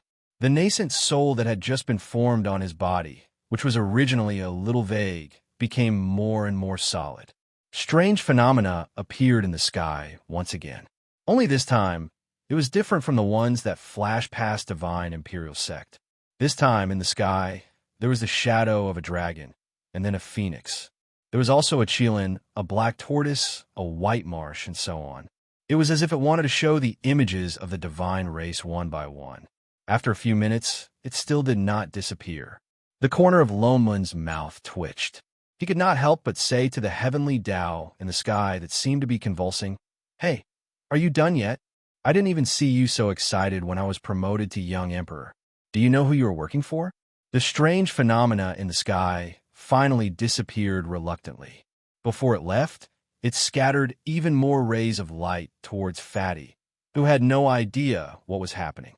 It even pushed his cultivation level directly to the late stage of nascent soul. Lone Moon cursed in his heart. He had to say it. I Ching, who was beside him, suddenly sensed something. He stepped forward and looked up at the sky. "What's wrong?" Lone Moon asked. Just now the realm gate loosened. Lone Moon was stunned. He subconsciously raised his head and sensed carefully. Indeed, the realm gate that was tightly locked earlier had suddenly loosened. Although it was not completely unlocked, the nomological power surrounding it had decreased by half as much as before. What was going on? He subconsciously looked at Fatty, who was still absorbing spirit chi in the middle. He carefully examined his body and indeed found a trace of nomological power that was about to disappear. It was exactly the same as the nomological power that surrounded the small world in the divine realm and complained to him. The realm gate loosened because of Fatty. Was it because of the increase in his cultivation level that the nomological power's restriction was reduced? Shining, what exactly? He was just about to ask a certain foodie when he realized that the person beside him had disappeared. Huh? She looked around and realized that she was already beside Fatty. She was nibbling on a fruit as she looked at the person who was still sitting obediently in the array, not daring to move at all. She waved her hand in greeting.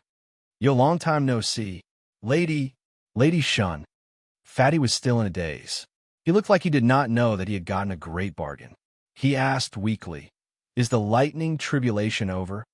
Could he move now? You can come out now. Lone Moon also walked over and glared at him. He casually put away the array around them. Pooey, you cheating dogs. Fatty's face lit up, and he stood up. Just as he was about to express his thanks, he sensed a familiar aura approaching. His face paled, and he turned his head to look behind him. I feel like someone's coming.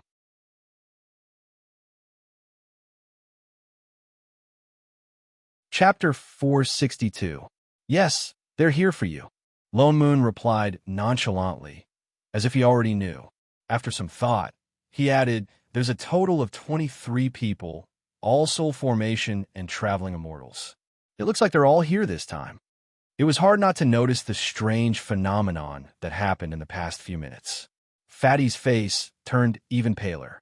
A hint of panic flashed across his eyes. What do we do? Let's hurry and leave this place. Leave for what? Lone Moon glanced at him. You have to solve these problems sooner or later.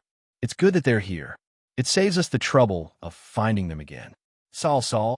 Fatty hesitated. Seeing that Lone Moon did not look like he was joking, he became even more anxious. Those people won't listen to reason. Who said we're going to reason? Isn't that so? Lone Moon laughed. He opened a fan in his hand and said word by word, For this kind of thing, we just have to beat them up. As someone at the top of the food chain, he showed that fists were the hard way. Fatty, this is called solving? Isn't this looking for trouble? Didn't you say there were 23 people, all soul formation and traveling immortals? Yes, and then? There's only 4 of us. He was about to break down. He was getting more and more anxious. Although he already knew that fellow Taoist Nyo and fellow Taoist Chef were powerful cultivators, they could not tell that there was something wrong with his body. But after all, they were outnumbered. There are so many of them, and they have immortal artifacts, you're right? For people is too much for them. Lone Moon closed his fan and suddenly turned around. He shouted, Chef, I'll leave everything to you. With that, he took a step back and stood to the side. Chef was a professional when it came to fighting. He was definitely not here to take revenge for the master-disciple duo in the forest. Fatty hesitated. He did not think that there were too many people. He wanted to continue persuading. I didn't mean, before he could finish speaking, I Ching raised his hand, and a long sword appeared in his hand. A wave of sword chi that was thousands of times more terrifying than the lightning tribulation from before came crashing down, as if filling up the entire world. Fatty felt his legs turn to jelly. He almost knelt down. Even the approaching auras in the distance suddenly stopped, and some of them even fell from the sky. He subconsciously turned to look at I Ching, who was behind him. Previously, he could not sense it because he did not have cultivation. Now, he realized that I Ching's body was emitting a shocking aura, causing fear to rise from the bottom of his heart. He could not even think of resisting. I Ching took a few steps forward and looked in the direction of those people. It was just a few casual steps, but Fatty was still suppressed by the sword chi that I Ching emitted unconsciously. Was this their true strength? This was scarier than any soul formation or traveling immortal cultivator he had ever seen. For some reason, he instantly understood what Lone Moon meant. For people was indeed overestimating those people. I Ching alone was enough. Moreover, he was the kind of person who was more than enough. That wasn't a joke. He really could do it. He suddenly felt a little shaken. His heart, which was full of panic and worry, calmed down for no reason. Was this a cultivator? It turned out that it was possible to be strong to this extent, strong enough to not fear any danger at all. He slowly clenched his fists by his side, and a desire that he had never felt before rose in his heart. If he could also... I Ching turned to look at Lone Moon and instructed, "Look after Master. Don't lose him again." "Got it." Lone Moon waved his hand out of habit. Only then did he tighten his grip on the sword in his hand. The sword chi around his body thickened. He was just about to fly up and finish the battle quickly. "Wait a minute." Fatty suddenly spoke, as if he had thought of something. There was a seriousness on his meatball-like face. He cupped his fists and bowed to the two. "Can I ask the two of you not to attack?" "No way, Fatty." Lone Moon looked like he was looking at a Virgin Mary. "You want to let them go?" "No." He shook his head, clenched and unclenched his fists a few times, and said word by word, "I want to settle the grudge between me and them myself." Lone Moon and I Ching exchanged a look and fell silent. "Thanks to the help of the three of you, I am now a cultivator. One day, I will personally seek justice for them." He looked straight at the two of them and said even more seriously, "Please give me a chance. Can you not attack for now? Fellow Taoist chef." "No." I Ching, who had already put down his sword, pursed his lips. Instant rejection. "Who is your fellow Taoist chef?" "Huh? Why? Why?" Fatty's serious expression collapsed instantly. He looked at Lone Moon helplessly. "Help me persuade him, fellow Taoist Neo. Collapse +1 chef, do it. Don't leave a single one for him." Lone Moon's expression darkened, and his attitude changed instantly. "Fellow Taoist Neo. For all. No, fellow Taoists. Can't you give the newbie a chance to take revenge?" Seeing that Chef had already flown up on his sword, and even Lone Moon, who was planning to slack off, had summoned his flying sword, Fatty felt despair. Chef Shening, who was nibbling on a fruit, suddenly said, "I'm hungry." Kacha, the figure that was about to fly away, suddenly stopped in midair. "Yes, master. No problem, master." The sword chi around I Ching extinguished. Without hesitation, he flew back with a swoosh. He skillfully took out pots and pans and started a fire to cook Lone Moon, Fatty. 5 minutes later, dozens of figures descended from the sky. All of them had high cultivation levels, and the least of them was a soul formation cultivator. They walked towards the unlucky thatched cottage not far away and checked inside and outside several times. They also released their divine perception to scan the surrounding radius of a few kilometers, but still found nothing. Strange, why did his aura suddenly stop? Could it be that we came too late? He got away. He's a mortal with such serious injuries. Even if he's still alive, how could he hide from so many of us? The strange phenomenon in the sky just now might not have been caused by him. Impossible. It's definitely because of him. I clearly sensed his aura. And the Sex Array Seal tablet has been destroyed, which proves that the spirit sealing array set in his sea of consciousness has been broken. Other than Hui Zhe, no one else can cause such a strange phenomenon. But only core formation will cause the lightning tribulation. Even if he can cultivate, it's impossible for him to form his core so quickly, right? What I'm afraid is that it'll be like the last time. There's an expert helping him and deliberately hiding him. No matter what, we have to find him first. Don't forget, the day of welcome is coming soon. If we still can't find him, who among us can get anything out of this? As if thinking of something, all the cultivators' expressions changed. After a while, the person who spoke first said hurriedly, "Search, even if there's only a piece of flesh left. We have to find him even if we have to dig 3 feet into the ground." So the group of people searched carefully in the same place again and again before leaving one by one, heading towards other places to search. The four people who had been sitting in the array tens of meters away and eating dinner, Fatty, who had gotten used to it very quickly, expressed that he was not affected at all. He even wanted another bowl of white rice.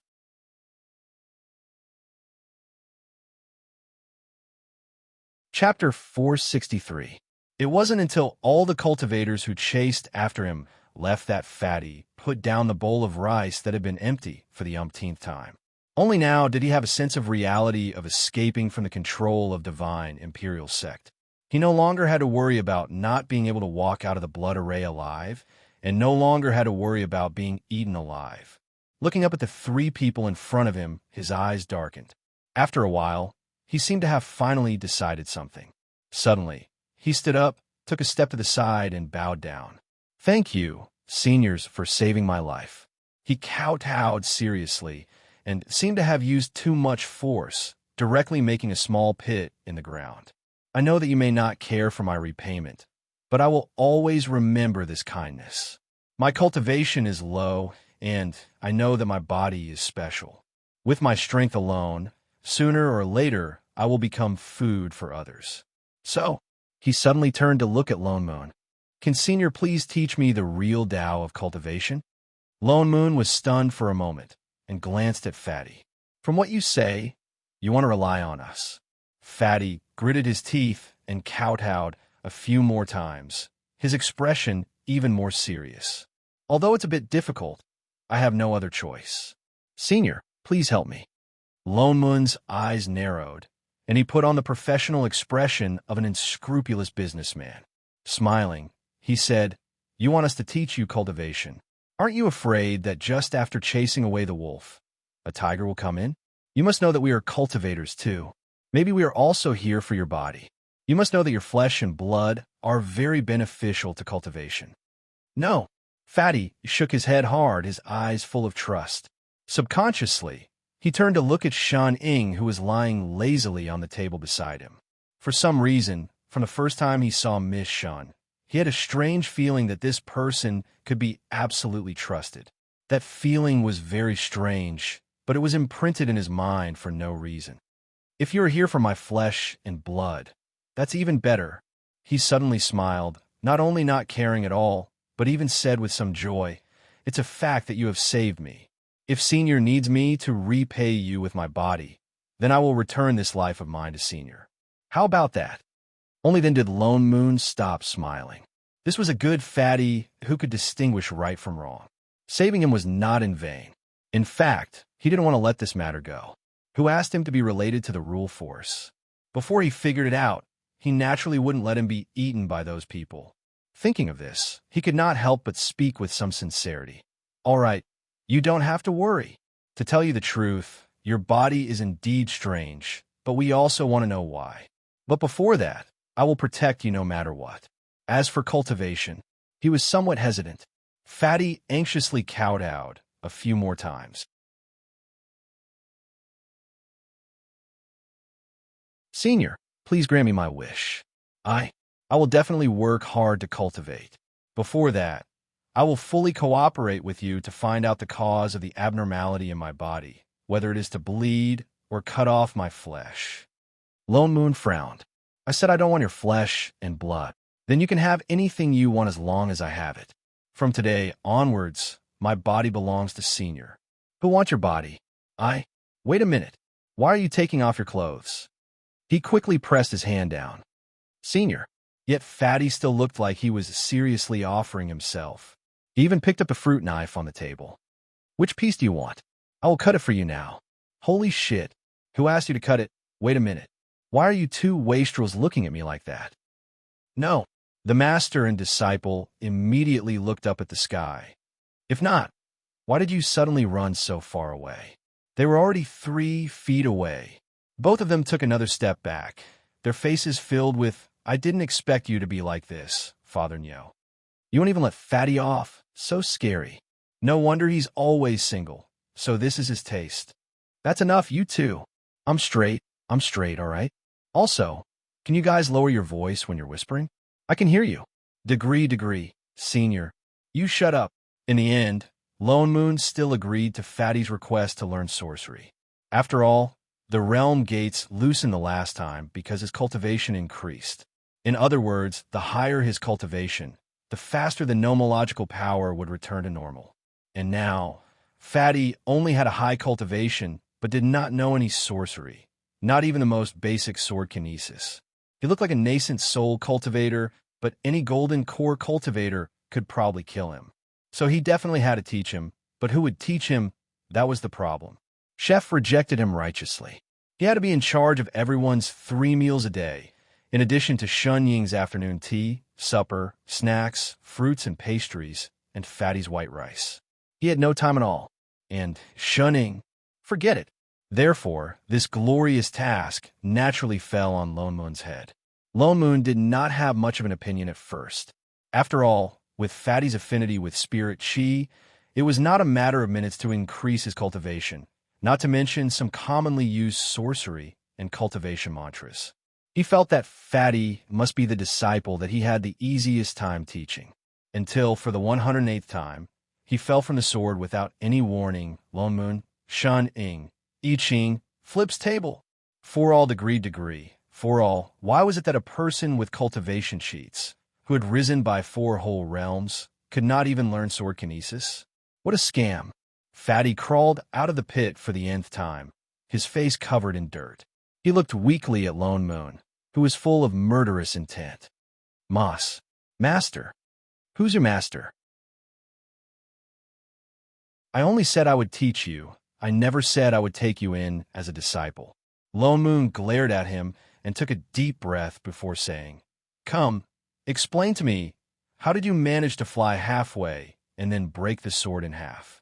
Spirit swords were worthless. Fatty lowered his head and shrunk into a fat quail. I was wrong. Lone Moon looked at the spirit sword that had broken into 2 for the nth time and felt his heart hurt. Forget it, Father Nyo. Shining could not help but comfort him. He's a newbie. Even newbies should not waste their swords like that. Was that broken sword? That was a broken spirit stone. It's not easy for him to look like this, please understand. Discriminating against body shapes was not right. As the saying goes, good-looking skin bags are all the same, interesting fatties, more than 100 kilograms. Cherish them. Lone Moon, Huize, was Miss Shin helping him? Why did he feel like he was stabbed again? It's already noon anyway, why don't we? Eat first. Wastrel, shut up. Oh, why don't we let him use this? I Ching stepped forward, took out a long sword that was surrounded by immortal chi, and handed it to Fatty. Immortal weapon? Lone Moon frowned. He can't even control spirit swords. Let him try.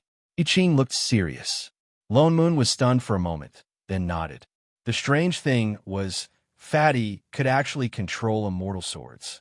Although he fell from the sky from time to time and flew like a plane, he did not break another immortal sword.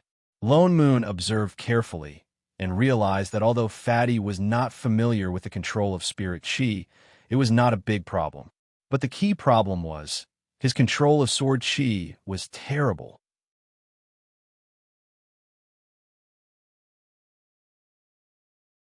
Chapter 464.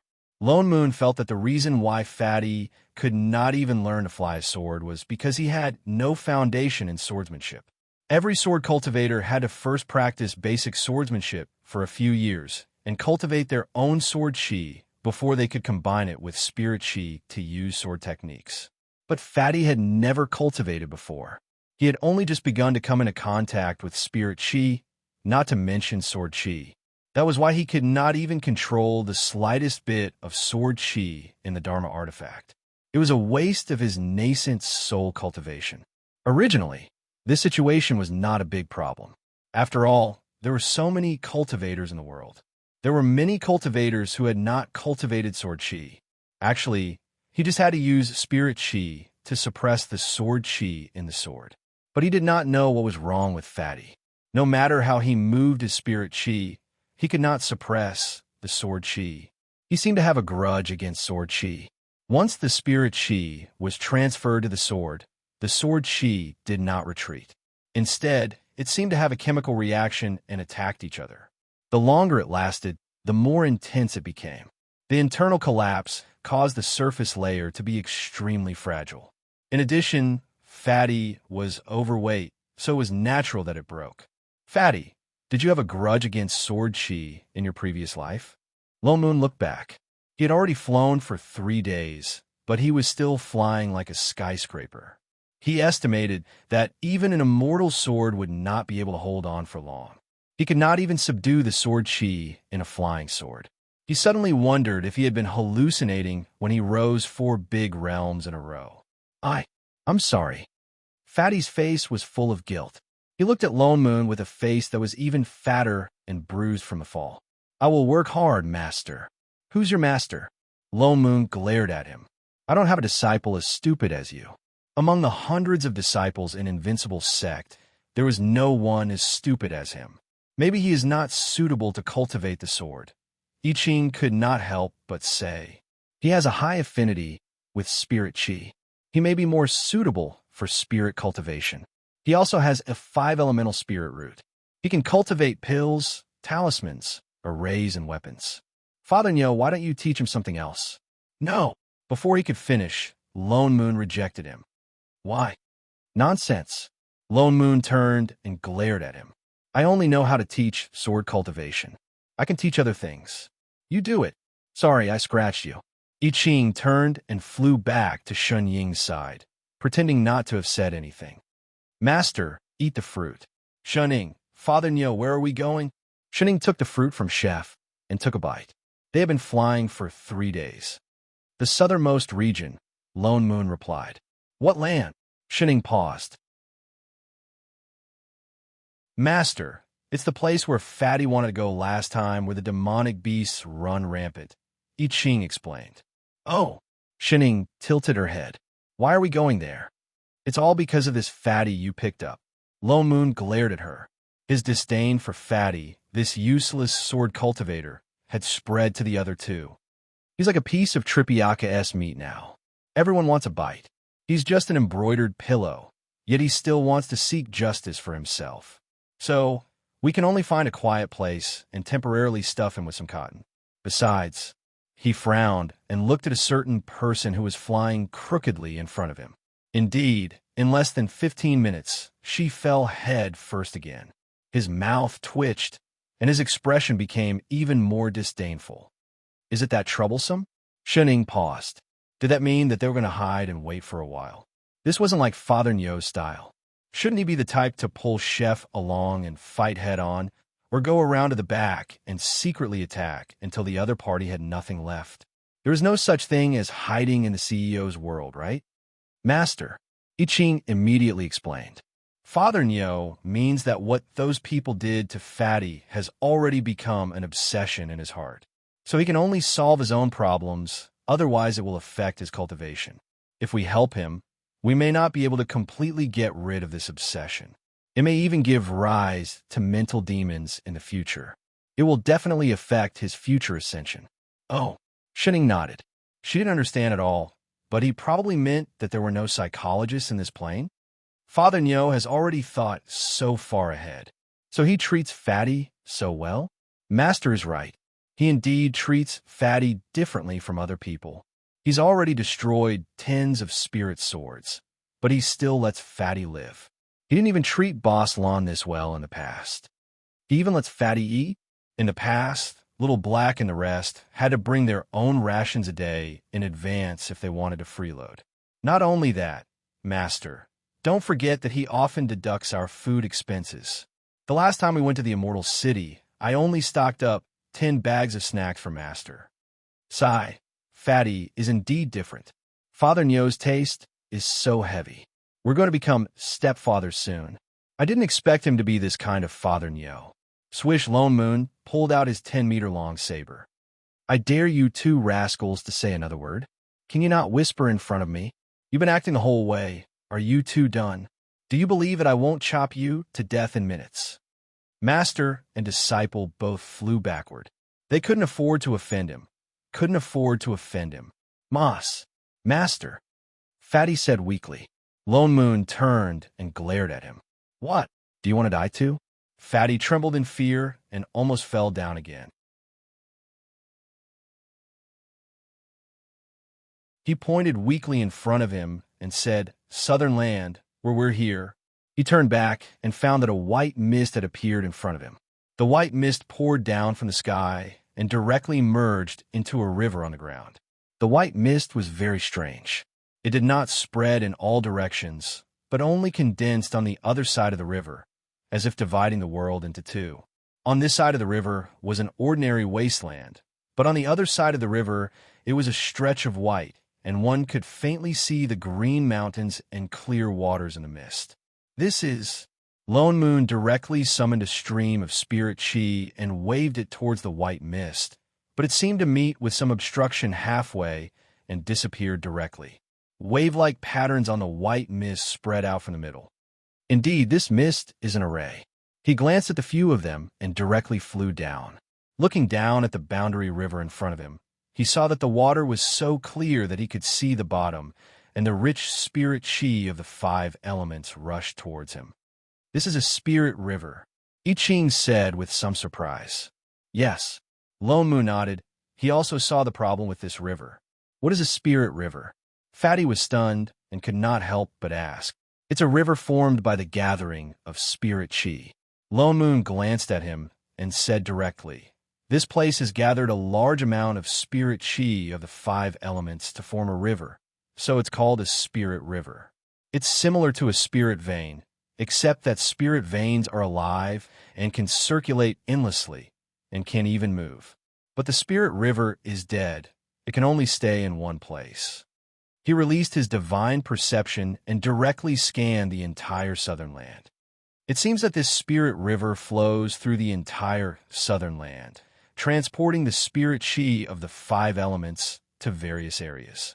Together with this white mist, it just happens to form a natural array, isolating the entire southern land inside. "Array? Array?" Fatty was stunned. Lone Moon glared at him. "Didn't you always want to come to the southern land? Didn't you ask about it?"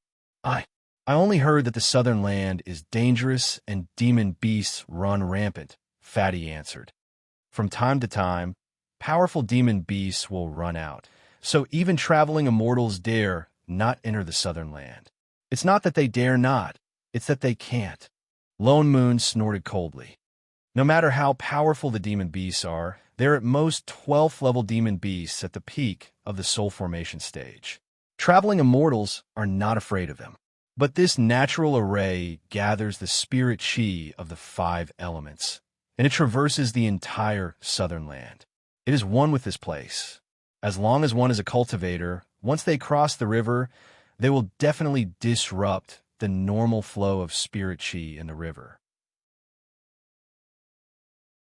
The spirit chi in the cultivator's body will cause the spirit chi in the river to backfire. Unless one's cultivation is high enough to resist the spirit chi in the entire spirit river, there is no way to enter. Fatty's face paled. That means no one can enter?" "No," Lone Moon answered. "Mortals can enter. Without spirit chi in the body, naturally there would be no backfire. But he was no longer a mortal, right?" Fatty's face fell. "What do we do? Is there no other way to cross the river?" "There is one." Lone Moon's eyes narrowed, and he smiled amiably. He beckoned to Fatty and said, "Come over and cooperate." "Huh?" Fatty was stunned. "Come stand in front." He pointed to the empty space in front of him. Fatty looked confused, but he still walked over obediently. "Master, I'm standing here." Before he could finish speaking, Lone Moon suddenly lifted his leg and kicked him in the butt. There was a splashing sound, and Fatty fell directly into the river like a sandbag. In an instant, the entire river was blocked and the water level was cut off. "Let's go. We can cross the river now," Lone Moon shouted. With that, he stepped on Fatty and walked over. Shun-ing, I Ching. Was Father Nyo venting his anger on Fatty because of their words just now? It was definitely true.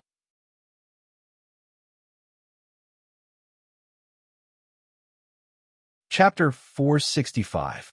Fatty was a 5 elemental spirit body, which was exactly the same as the 5 types of spirit chi in the spirit river. In addition, he had an insane affinity with spirit chi. The spirit river would only think that he was part of the natural array formation and would not bite him at all. In other words, he was the best array formation stone. Therefore, Lone Moon's kick could be considered to be justified and fair. He was definitely not venting his anger on them. For all, after they crossed the river and passed through the layer of white fog, they saw a dense forest in front of them. There were towering trees everywhere, and they could not see the end of it. Other than the aura of the strange beasts, there was also a faint and cold aura in the forest. Demonic chi. Lone Moon hesitated for a moment and carefully confirmed that it was indeed demonic chi. Why would demons and beasts appear in the same forest at the same time? This was strange. So it turned out that demons and beasts lived together in this small world. Ordinary spirit beasts were strong, but had no intelligence and could not be communicated with. Demons were completely different. Demons were cunning by nature. Only demons with intelligence could cultivate, and communication was even easier. This southern land was filled with demonic chi, which meant Lone Moon's lips curled up. He suddenly had a good idea.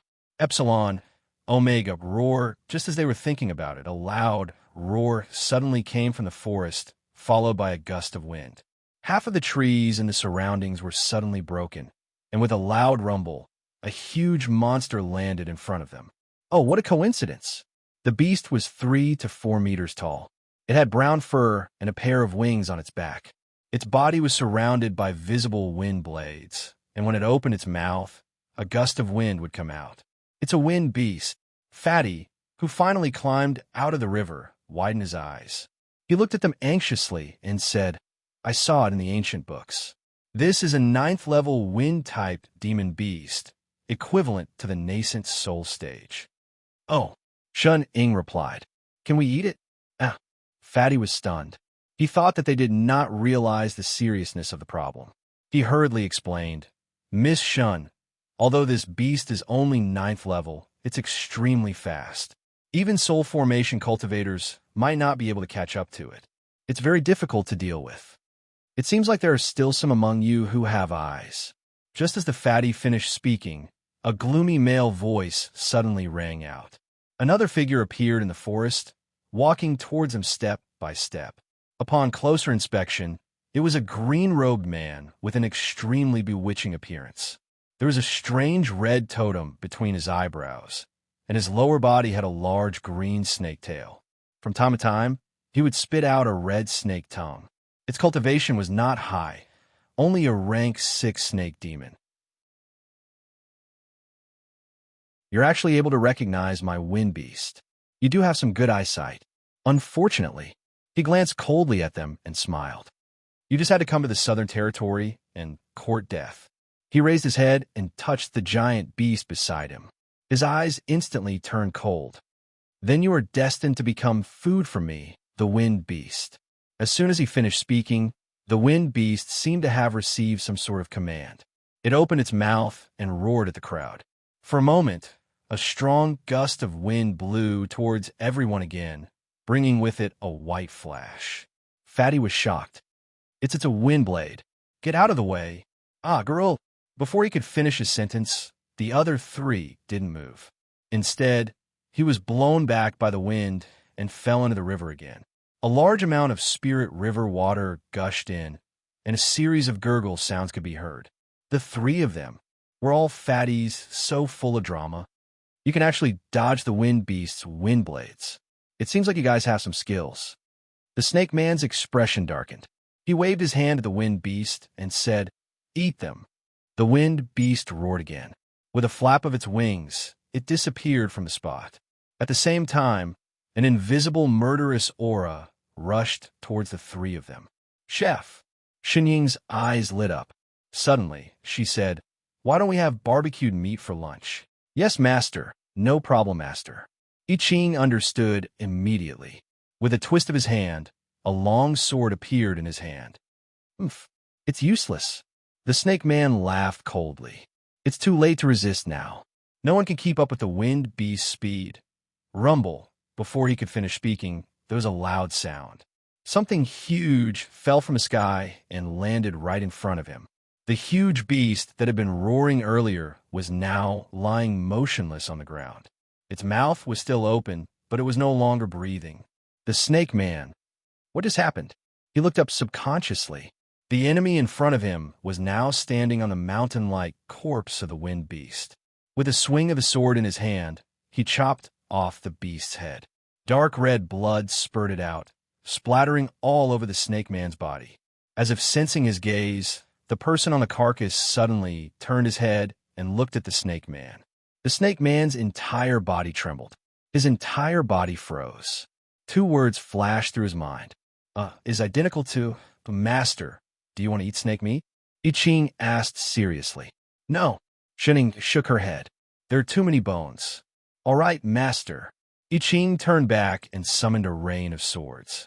He began to cut up the snake man's meat, dismemberment, seriously. The snake man's eyes widened, almost as if they were going to pop out of his eye sockets.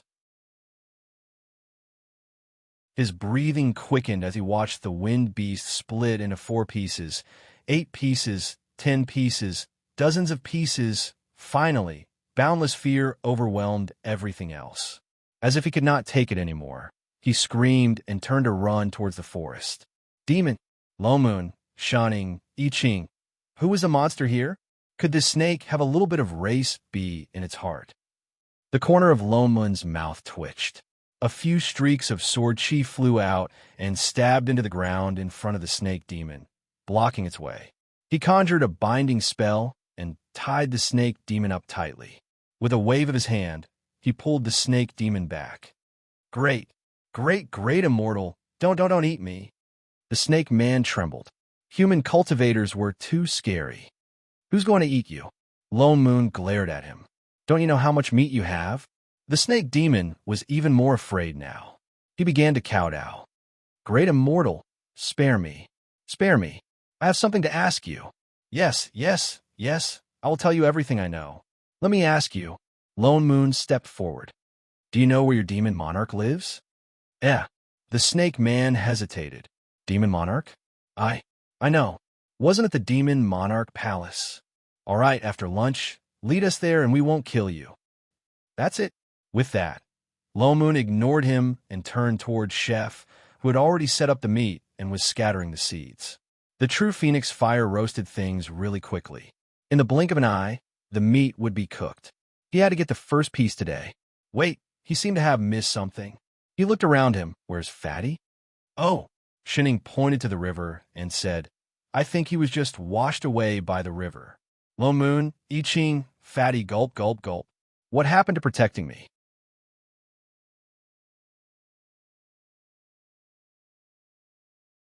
Chapter 466. The Demon King Palace. The Wolf King was one of the 7 demon kings of the Southern Land. He ruled a region in the north of the Southern Land. He had developed his intelligence early. In just 800 years, he had cultivated from a small demon to the 12th Demon King realm. He could be considered to be extraordinary. Therefore, he occupied the area closest to the human race in the northern part of the Southern Land. Due to the Spirit River, cultivators could never cross the Spirit River to enter the Southern Land. In addition, demon beasts had their own demon chi that could expel the 5 elements of spirit chi from the Spirit River for a short period of time. Therefore, the Spirit River was not a threat to demon beasts, and they could still enter and exit freely. Therefore, this was a natural shelter for them. Therefore, the closer an area was to the Spirit River, the more demon beasts liked to stay. This was because they could go out and hunt for cultivators and mortals without any worries. Even if they were pursued by high-grade cultivators, as long as they hid in the Spirit River, they would be fine. But because of this, the entire area within a few hundred miles of the Spirit River was already deserted. Even high-level cultivators would not go near it easily. In order to eat more human flesh with abundant spirit chi and quickly increase their cultivation, the demon race would launch a beast tide every once in a while, leading the demons to hunt further away. They did not set the time to launch the beast tide because they were unprepared. Today was the day of the beast tide. The Wolf King's target this time was an immortal city 100 miles away. They had already found out that the immortal city had a lot of people and most of them were cultivators. If they could capture a few nascent soul cultivators, they would definitely help him rise to the 13th level. Originally, He did not have the guts to attack an immortal city. But recently, he received news that the two soul formation cultivators who were originally stationed in the immortal city suddenly left in a hurry.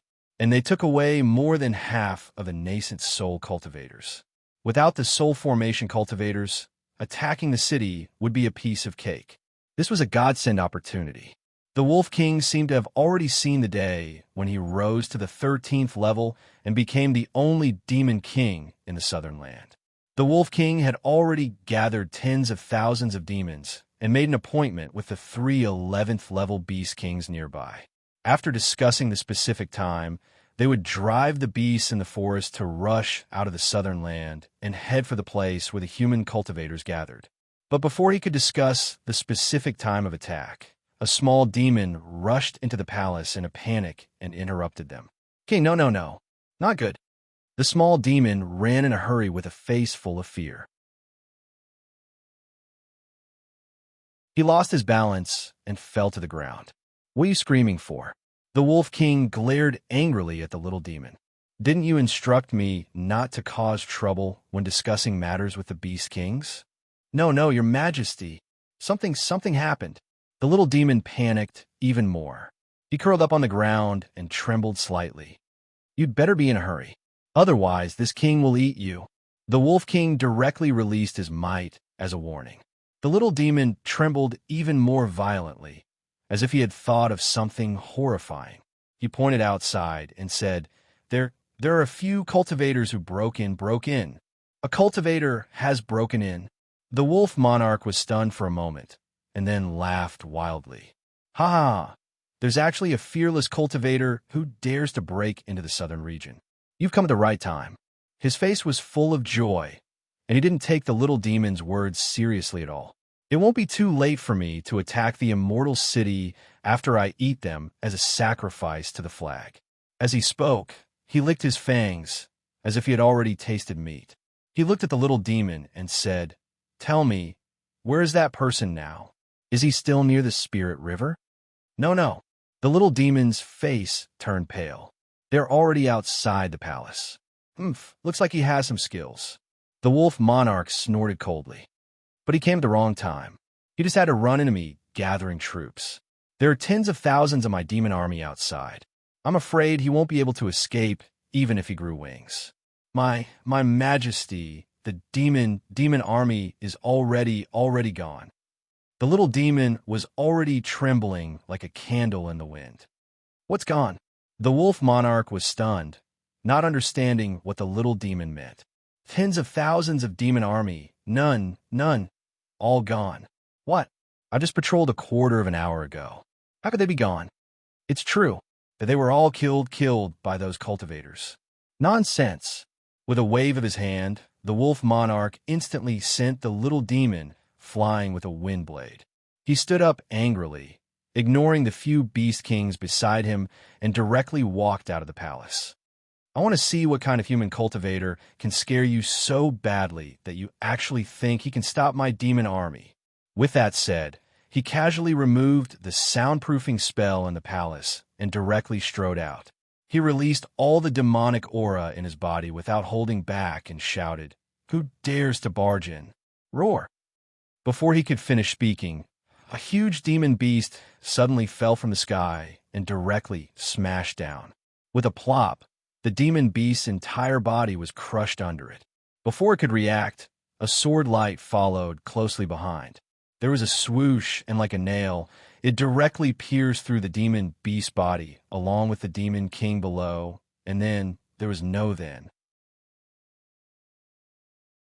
The 3 beast kings that came out with the demon king. With a swoosh, their faces instantly turned pale. They subconsciously looked up into the sky, only to see that in the sky, full of sword light, 2 unfamiliar white figures were slowly descending, carrying with them a terrifying pressure that covered the sky and covered the earth. The 3 beast kings trembled at the same time and knelt down at the speed of lightning. Great Immortal, please spare us. We were wrong. 3 Lone Moon and I Ching were stunned for a moment before they landed, stepping on the demon beast's corpse in front of the palace. I Ching ignored the beast kings and casually pulled out the spirit sword that was stuck in the middle. Lone Moon smiled at the three of them. You can transform. It seems that you are an 11th level demon beast. Great immortal. Indeed, yes. The three of them trembled. Then are you the demon kings who control this place? No, no, no, we are not. We are not. The three of them immediately shook their heads like a rattle drum. Then where is the demon king? The three of them turned pale and looked at their feet in unison, their expressions extremely terrified. Only then did the two of them realize that something was wrong. They looked at each other and jumped down from the beast's corpse. I grabbed the beast's tail and lifted it up. He was stunned for a moment. Why is there another one down there? He didn't see it just now. He saw a 2-meter-long wolf demon under the demon beast. It was no longer breathing, and even its body was flat. It seemed that its meat could not be used for cooking. What a pity. This is the demon king. Lone Moon was stunned. The three beast kings nodded like chickens pecking at rice. It was too lousy. Why did it go offline before appearing? They had originally wanted to have a friendly talk between the two races to solve the problems of food, clothing, housing, and transportation in the southern land. Who could they talk to now? What's next? I asked as he put away his sword. Lone Moon's mouth twitched. What else could they do? The leader was dead. They had made a wasted trip. He looked down at the lifeless wolf demon on the ground. Although it was already dead, there was still a bloody grievance surrounding it. It did not dissipate for a long time. He did not know how many people it had eaten to have such a strong grievance. Compared to the clean rabbit from back then, this demon king was far worse.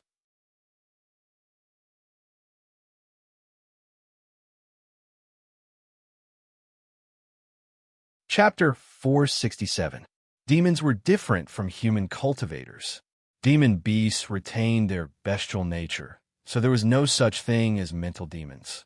But if they ate the flesh of people who died in vain, they would be stained with bloody grievances, and grievances could not enter the immortal realm. The lightning tribulation of ascension would wash away all the grievances on demon beasts, so no matter how high a demon beast cultivation was, as long as it ate a human, it would most likely be struck to death by lightning. This was also the reason why there were so few demon immortals. When they first arrived, they had already discovered that there were tens of thousands of demons gathered here. They did not want to make a move. After all, Chef was from the divine race. Once he released his divine aura, even the most powerful demon beasts had to kneel. Unfortunately, when they arrived, the demons were fighting over something. Upon closer inspection, they realized that it was a mortal child. He looked less than 10 years old, and he was no longer breathing. In a fit of anger, he attacked and wiped out all the big demons that were stained with bloody grievances. Obviously, the natural geographical location of the southern land, while protecting these demon beasts, also led them down the wrong path. The good image that Rabbit created in front of them at the beginning of the demon race could not be applied to this small world at all. They were all demons. Why were they so cowardly? But thinking about it carefully, Rabbit could become the myriad demon king and unify the demon world because of Shuning. Before that, there were many demons who ate humans. Lone Moon turned to look at the three shivering beast kings. Perhaps because the beast race preferred natural treasures to eating humans, they did not have bloody grievances on them. Let's go back to Shuning first. Lone Moon looked at the sky and replied to Chef. It's getting late. If we don't go back, we'll get lost again. I Ching had no objections. He directly picked up the demon beast beside him and stuffed it into his storage bag. Then he flew back on his sword. Lone Moon looked outside the demon monarch palace at the ground full of demon corpses, frowned, and turned to look at the three on the ground. The three of you? Yes. Yes, yes. The three immediately knelt even lower. It's too dirty here. Clean it up and come to the Spirit River in 4 hours. I have some instructions. Of course. Lone Moon's eyes narrowed. You can also not come. The kind that never came. The three's hearts went cold. Instantly, they trembled again and nodded frantically. Yes, great immortal. We will definitely come, definitely. Lone Moon then turned and summoned his spirit sword. Just as he flew up, he thought of something and turned back to instruct. Oh, right, Bring a rabbit over." With that said, he flew away. The three of them. What does that mean? What do you want to bring a rabbit to eat? Should he be alive or dead? Great Immortal, please explain yourself. When Lone Moon and I Ching returned, Shunning was sitting on a rock, nibbling on a fruit obediently. Fatty was lying beside her, completely drenched. Perhaps because he drank too much water, he had yet to wake up. As Shunning ate the fruit, she was still in the mood to give Fatty first aid. Every time she took a bite of the fruit, she would slap Fatty's stomach. Every time she took a bite, she would slap him again. Fatty spurted out water like a musical fountain. There was already a puddle of water on the ground. No one knew how long he had been vomiting. The corner of Lone Moon's mouth twitched. He went over to stop Shunning. If you continue, Fatty's going to vomit his bile. Only then did Shun-Ing retract her hand. Her eyes lit up. Are you guys done? Yes. Lone Moon frowned. The situation is a little unexpected. It's a little troublesome.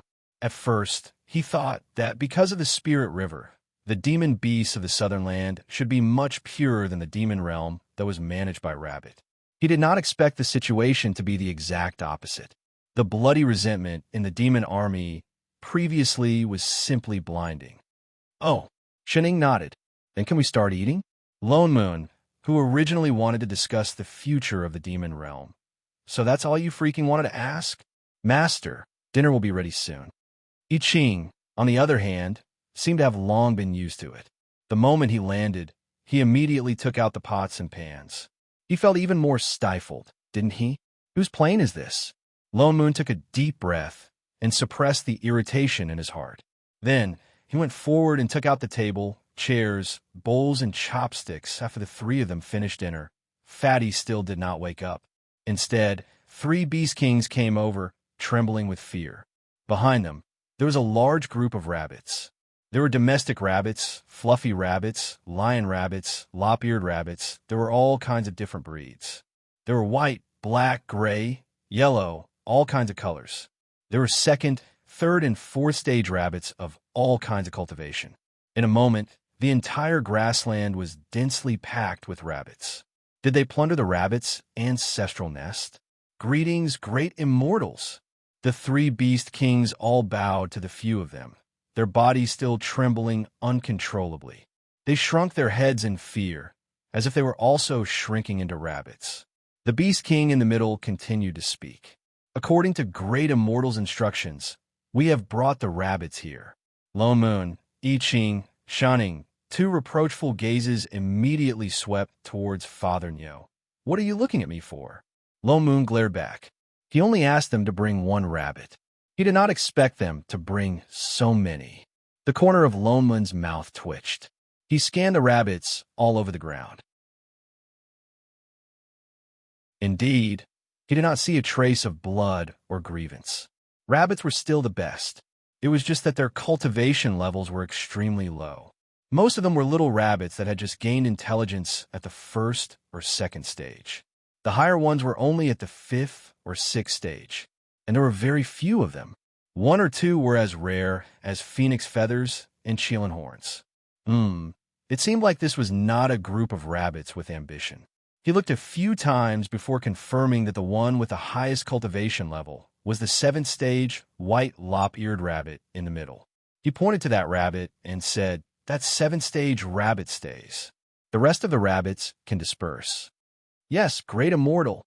The Beast King cupped his fists in response.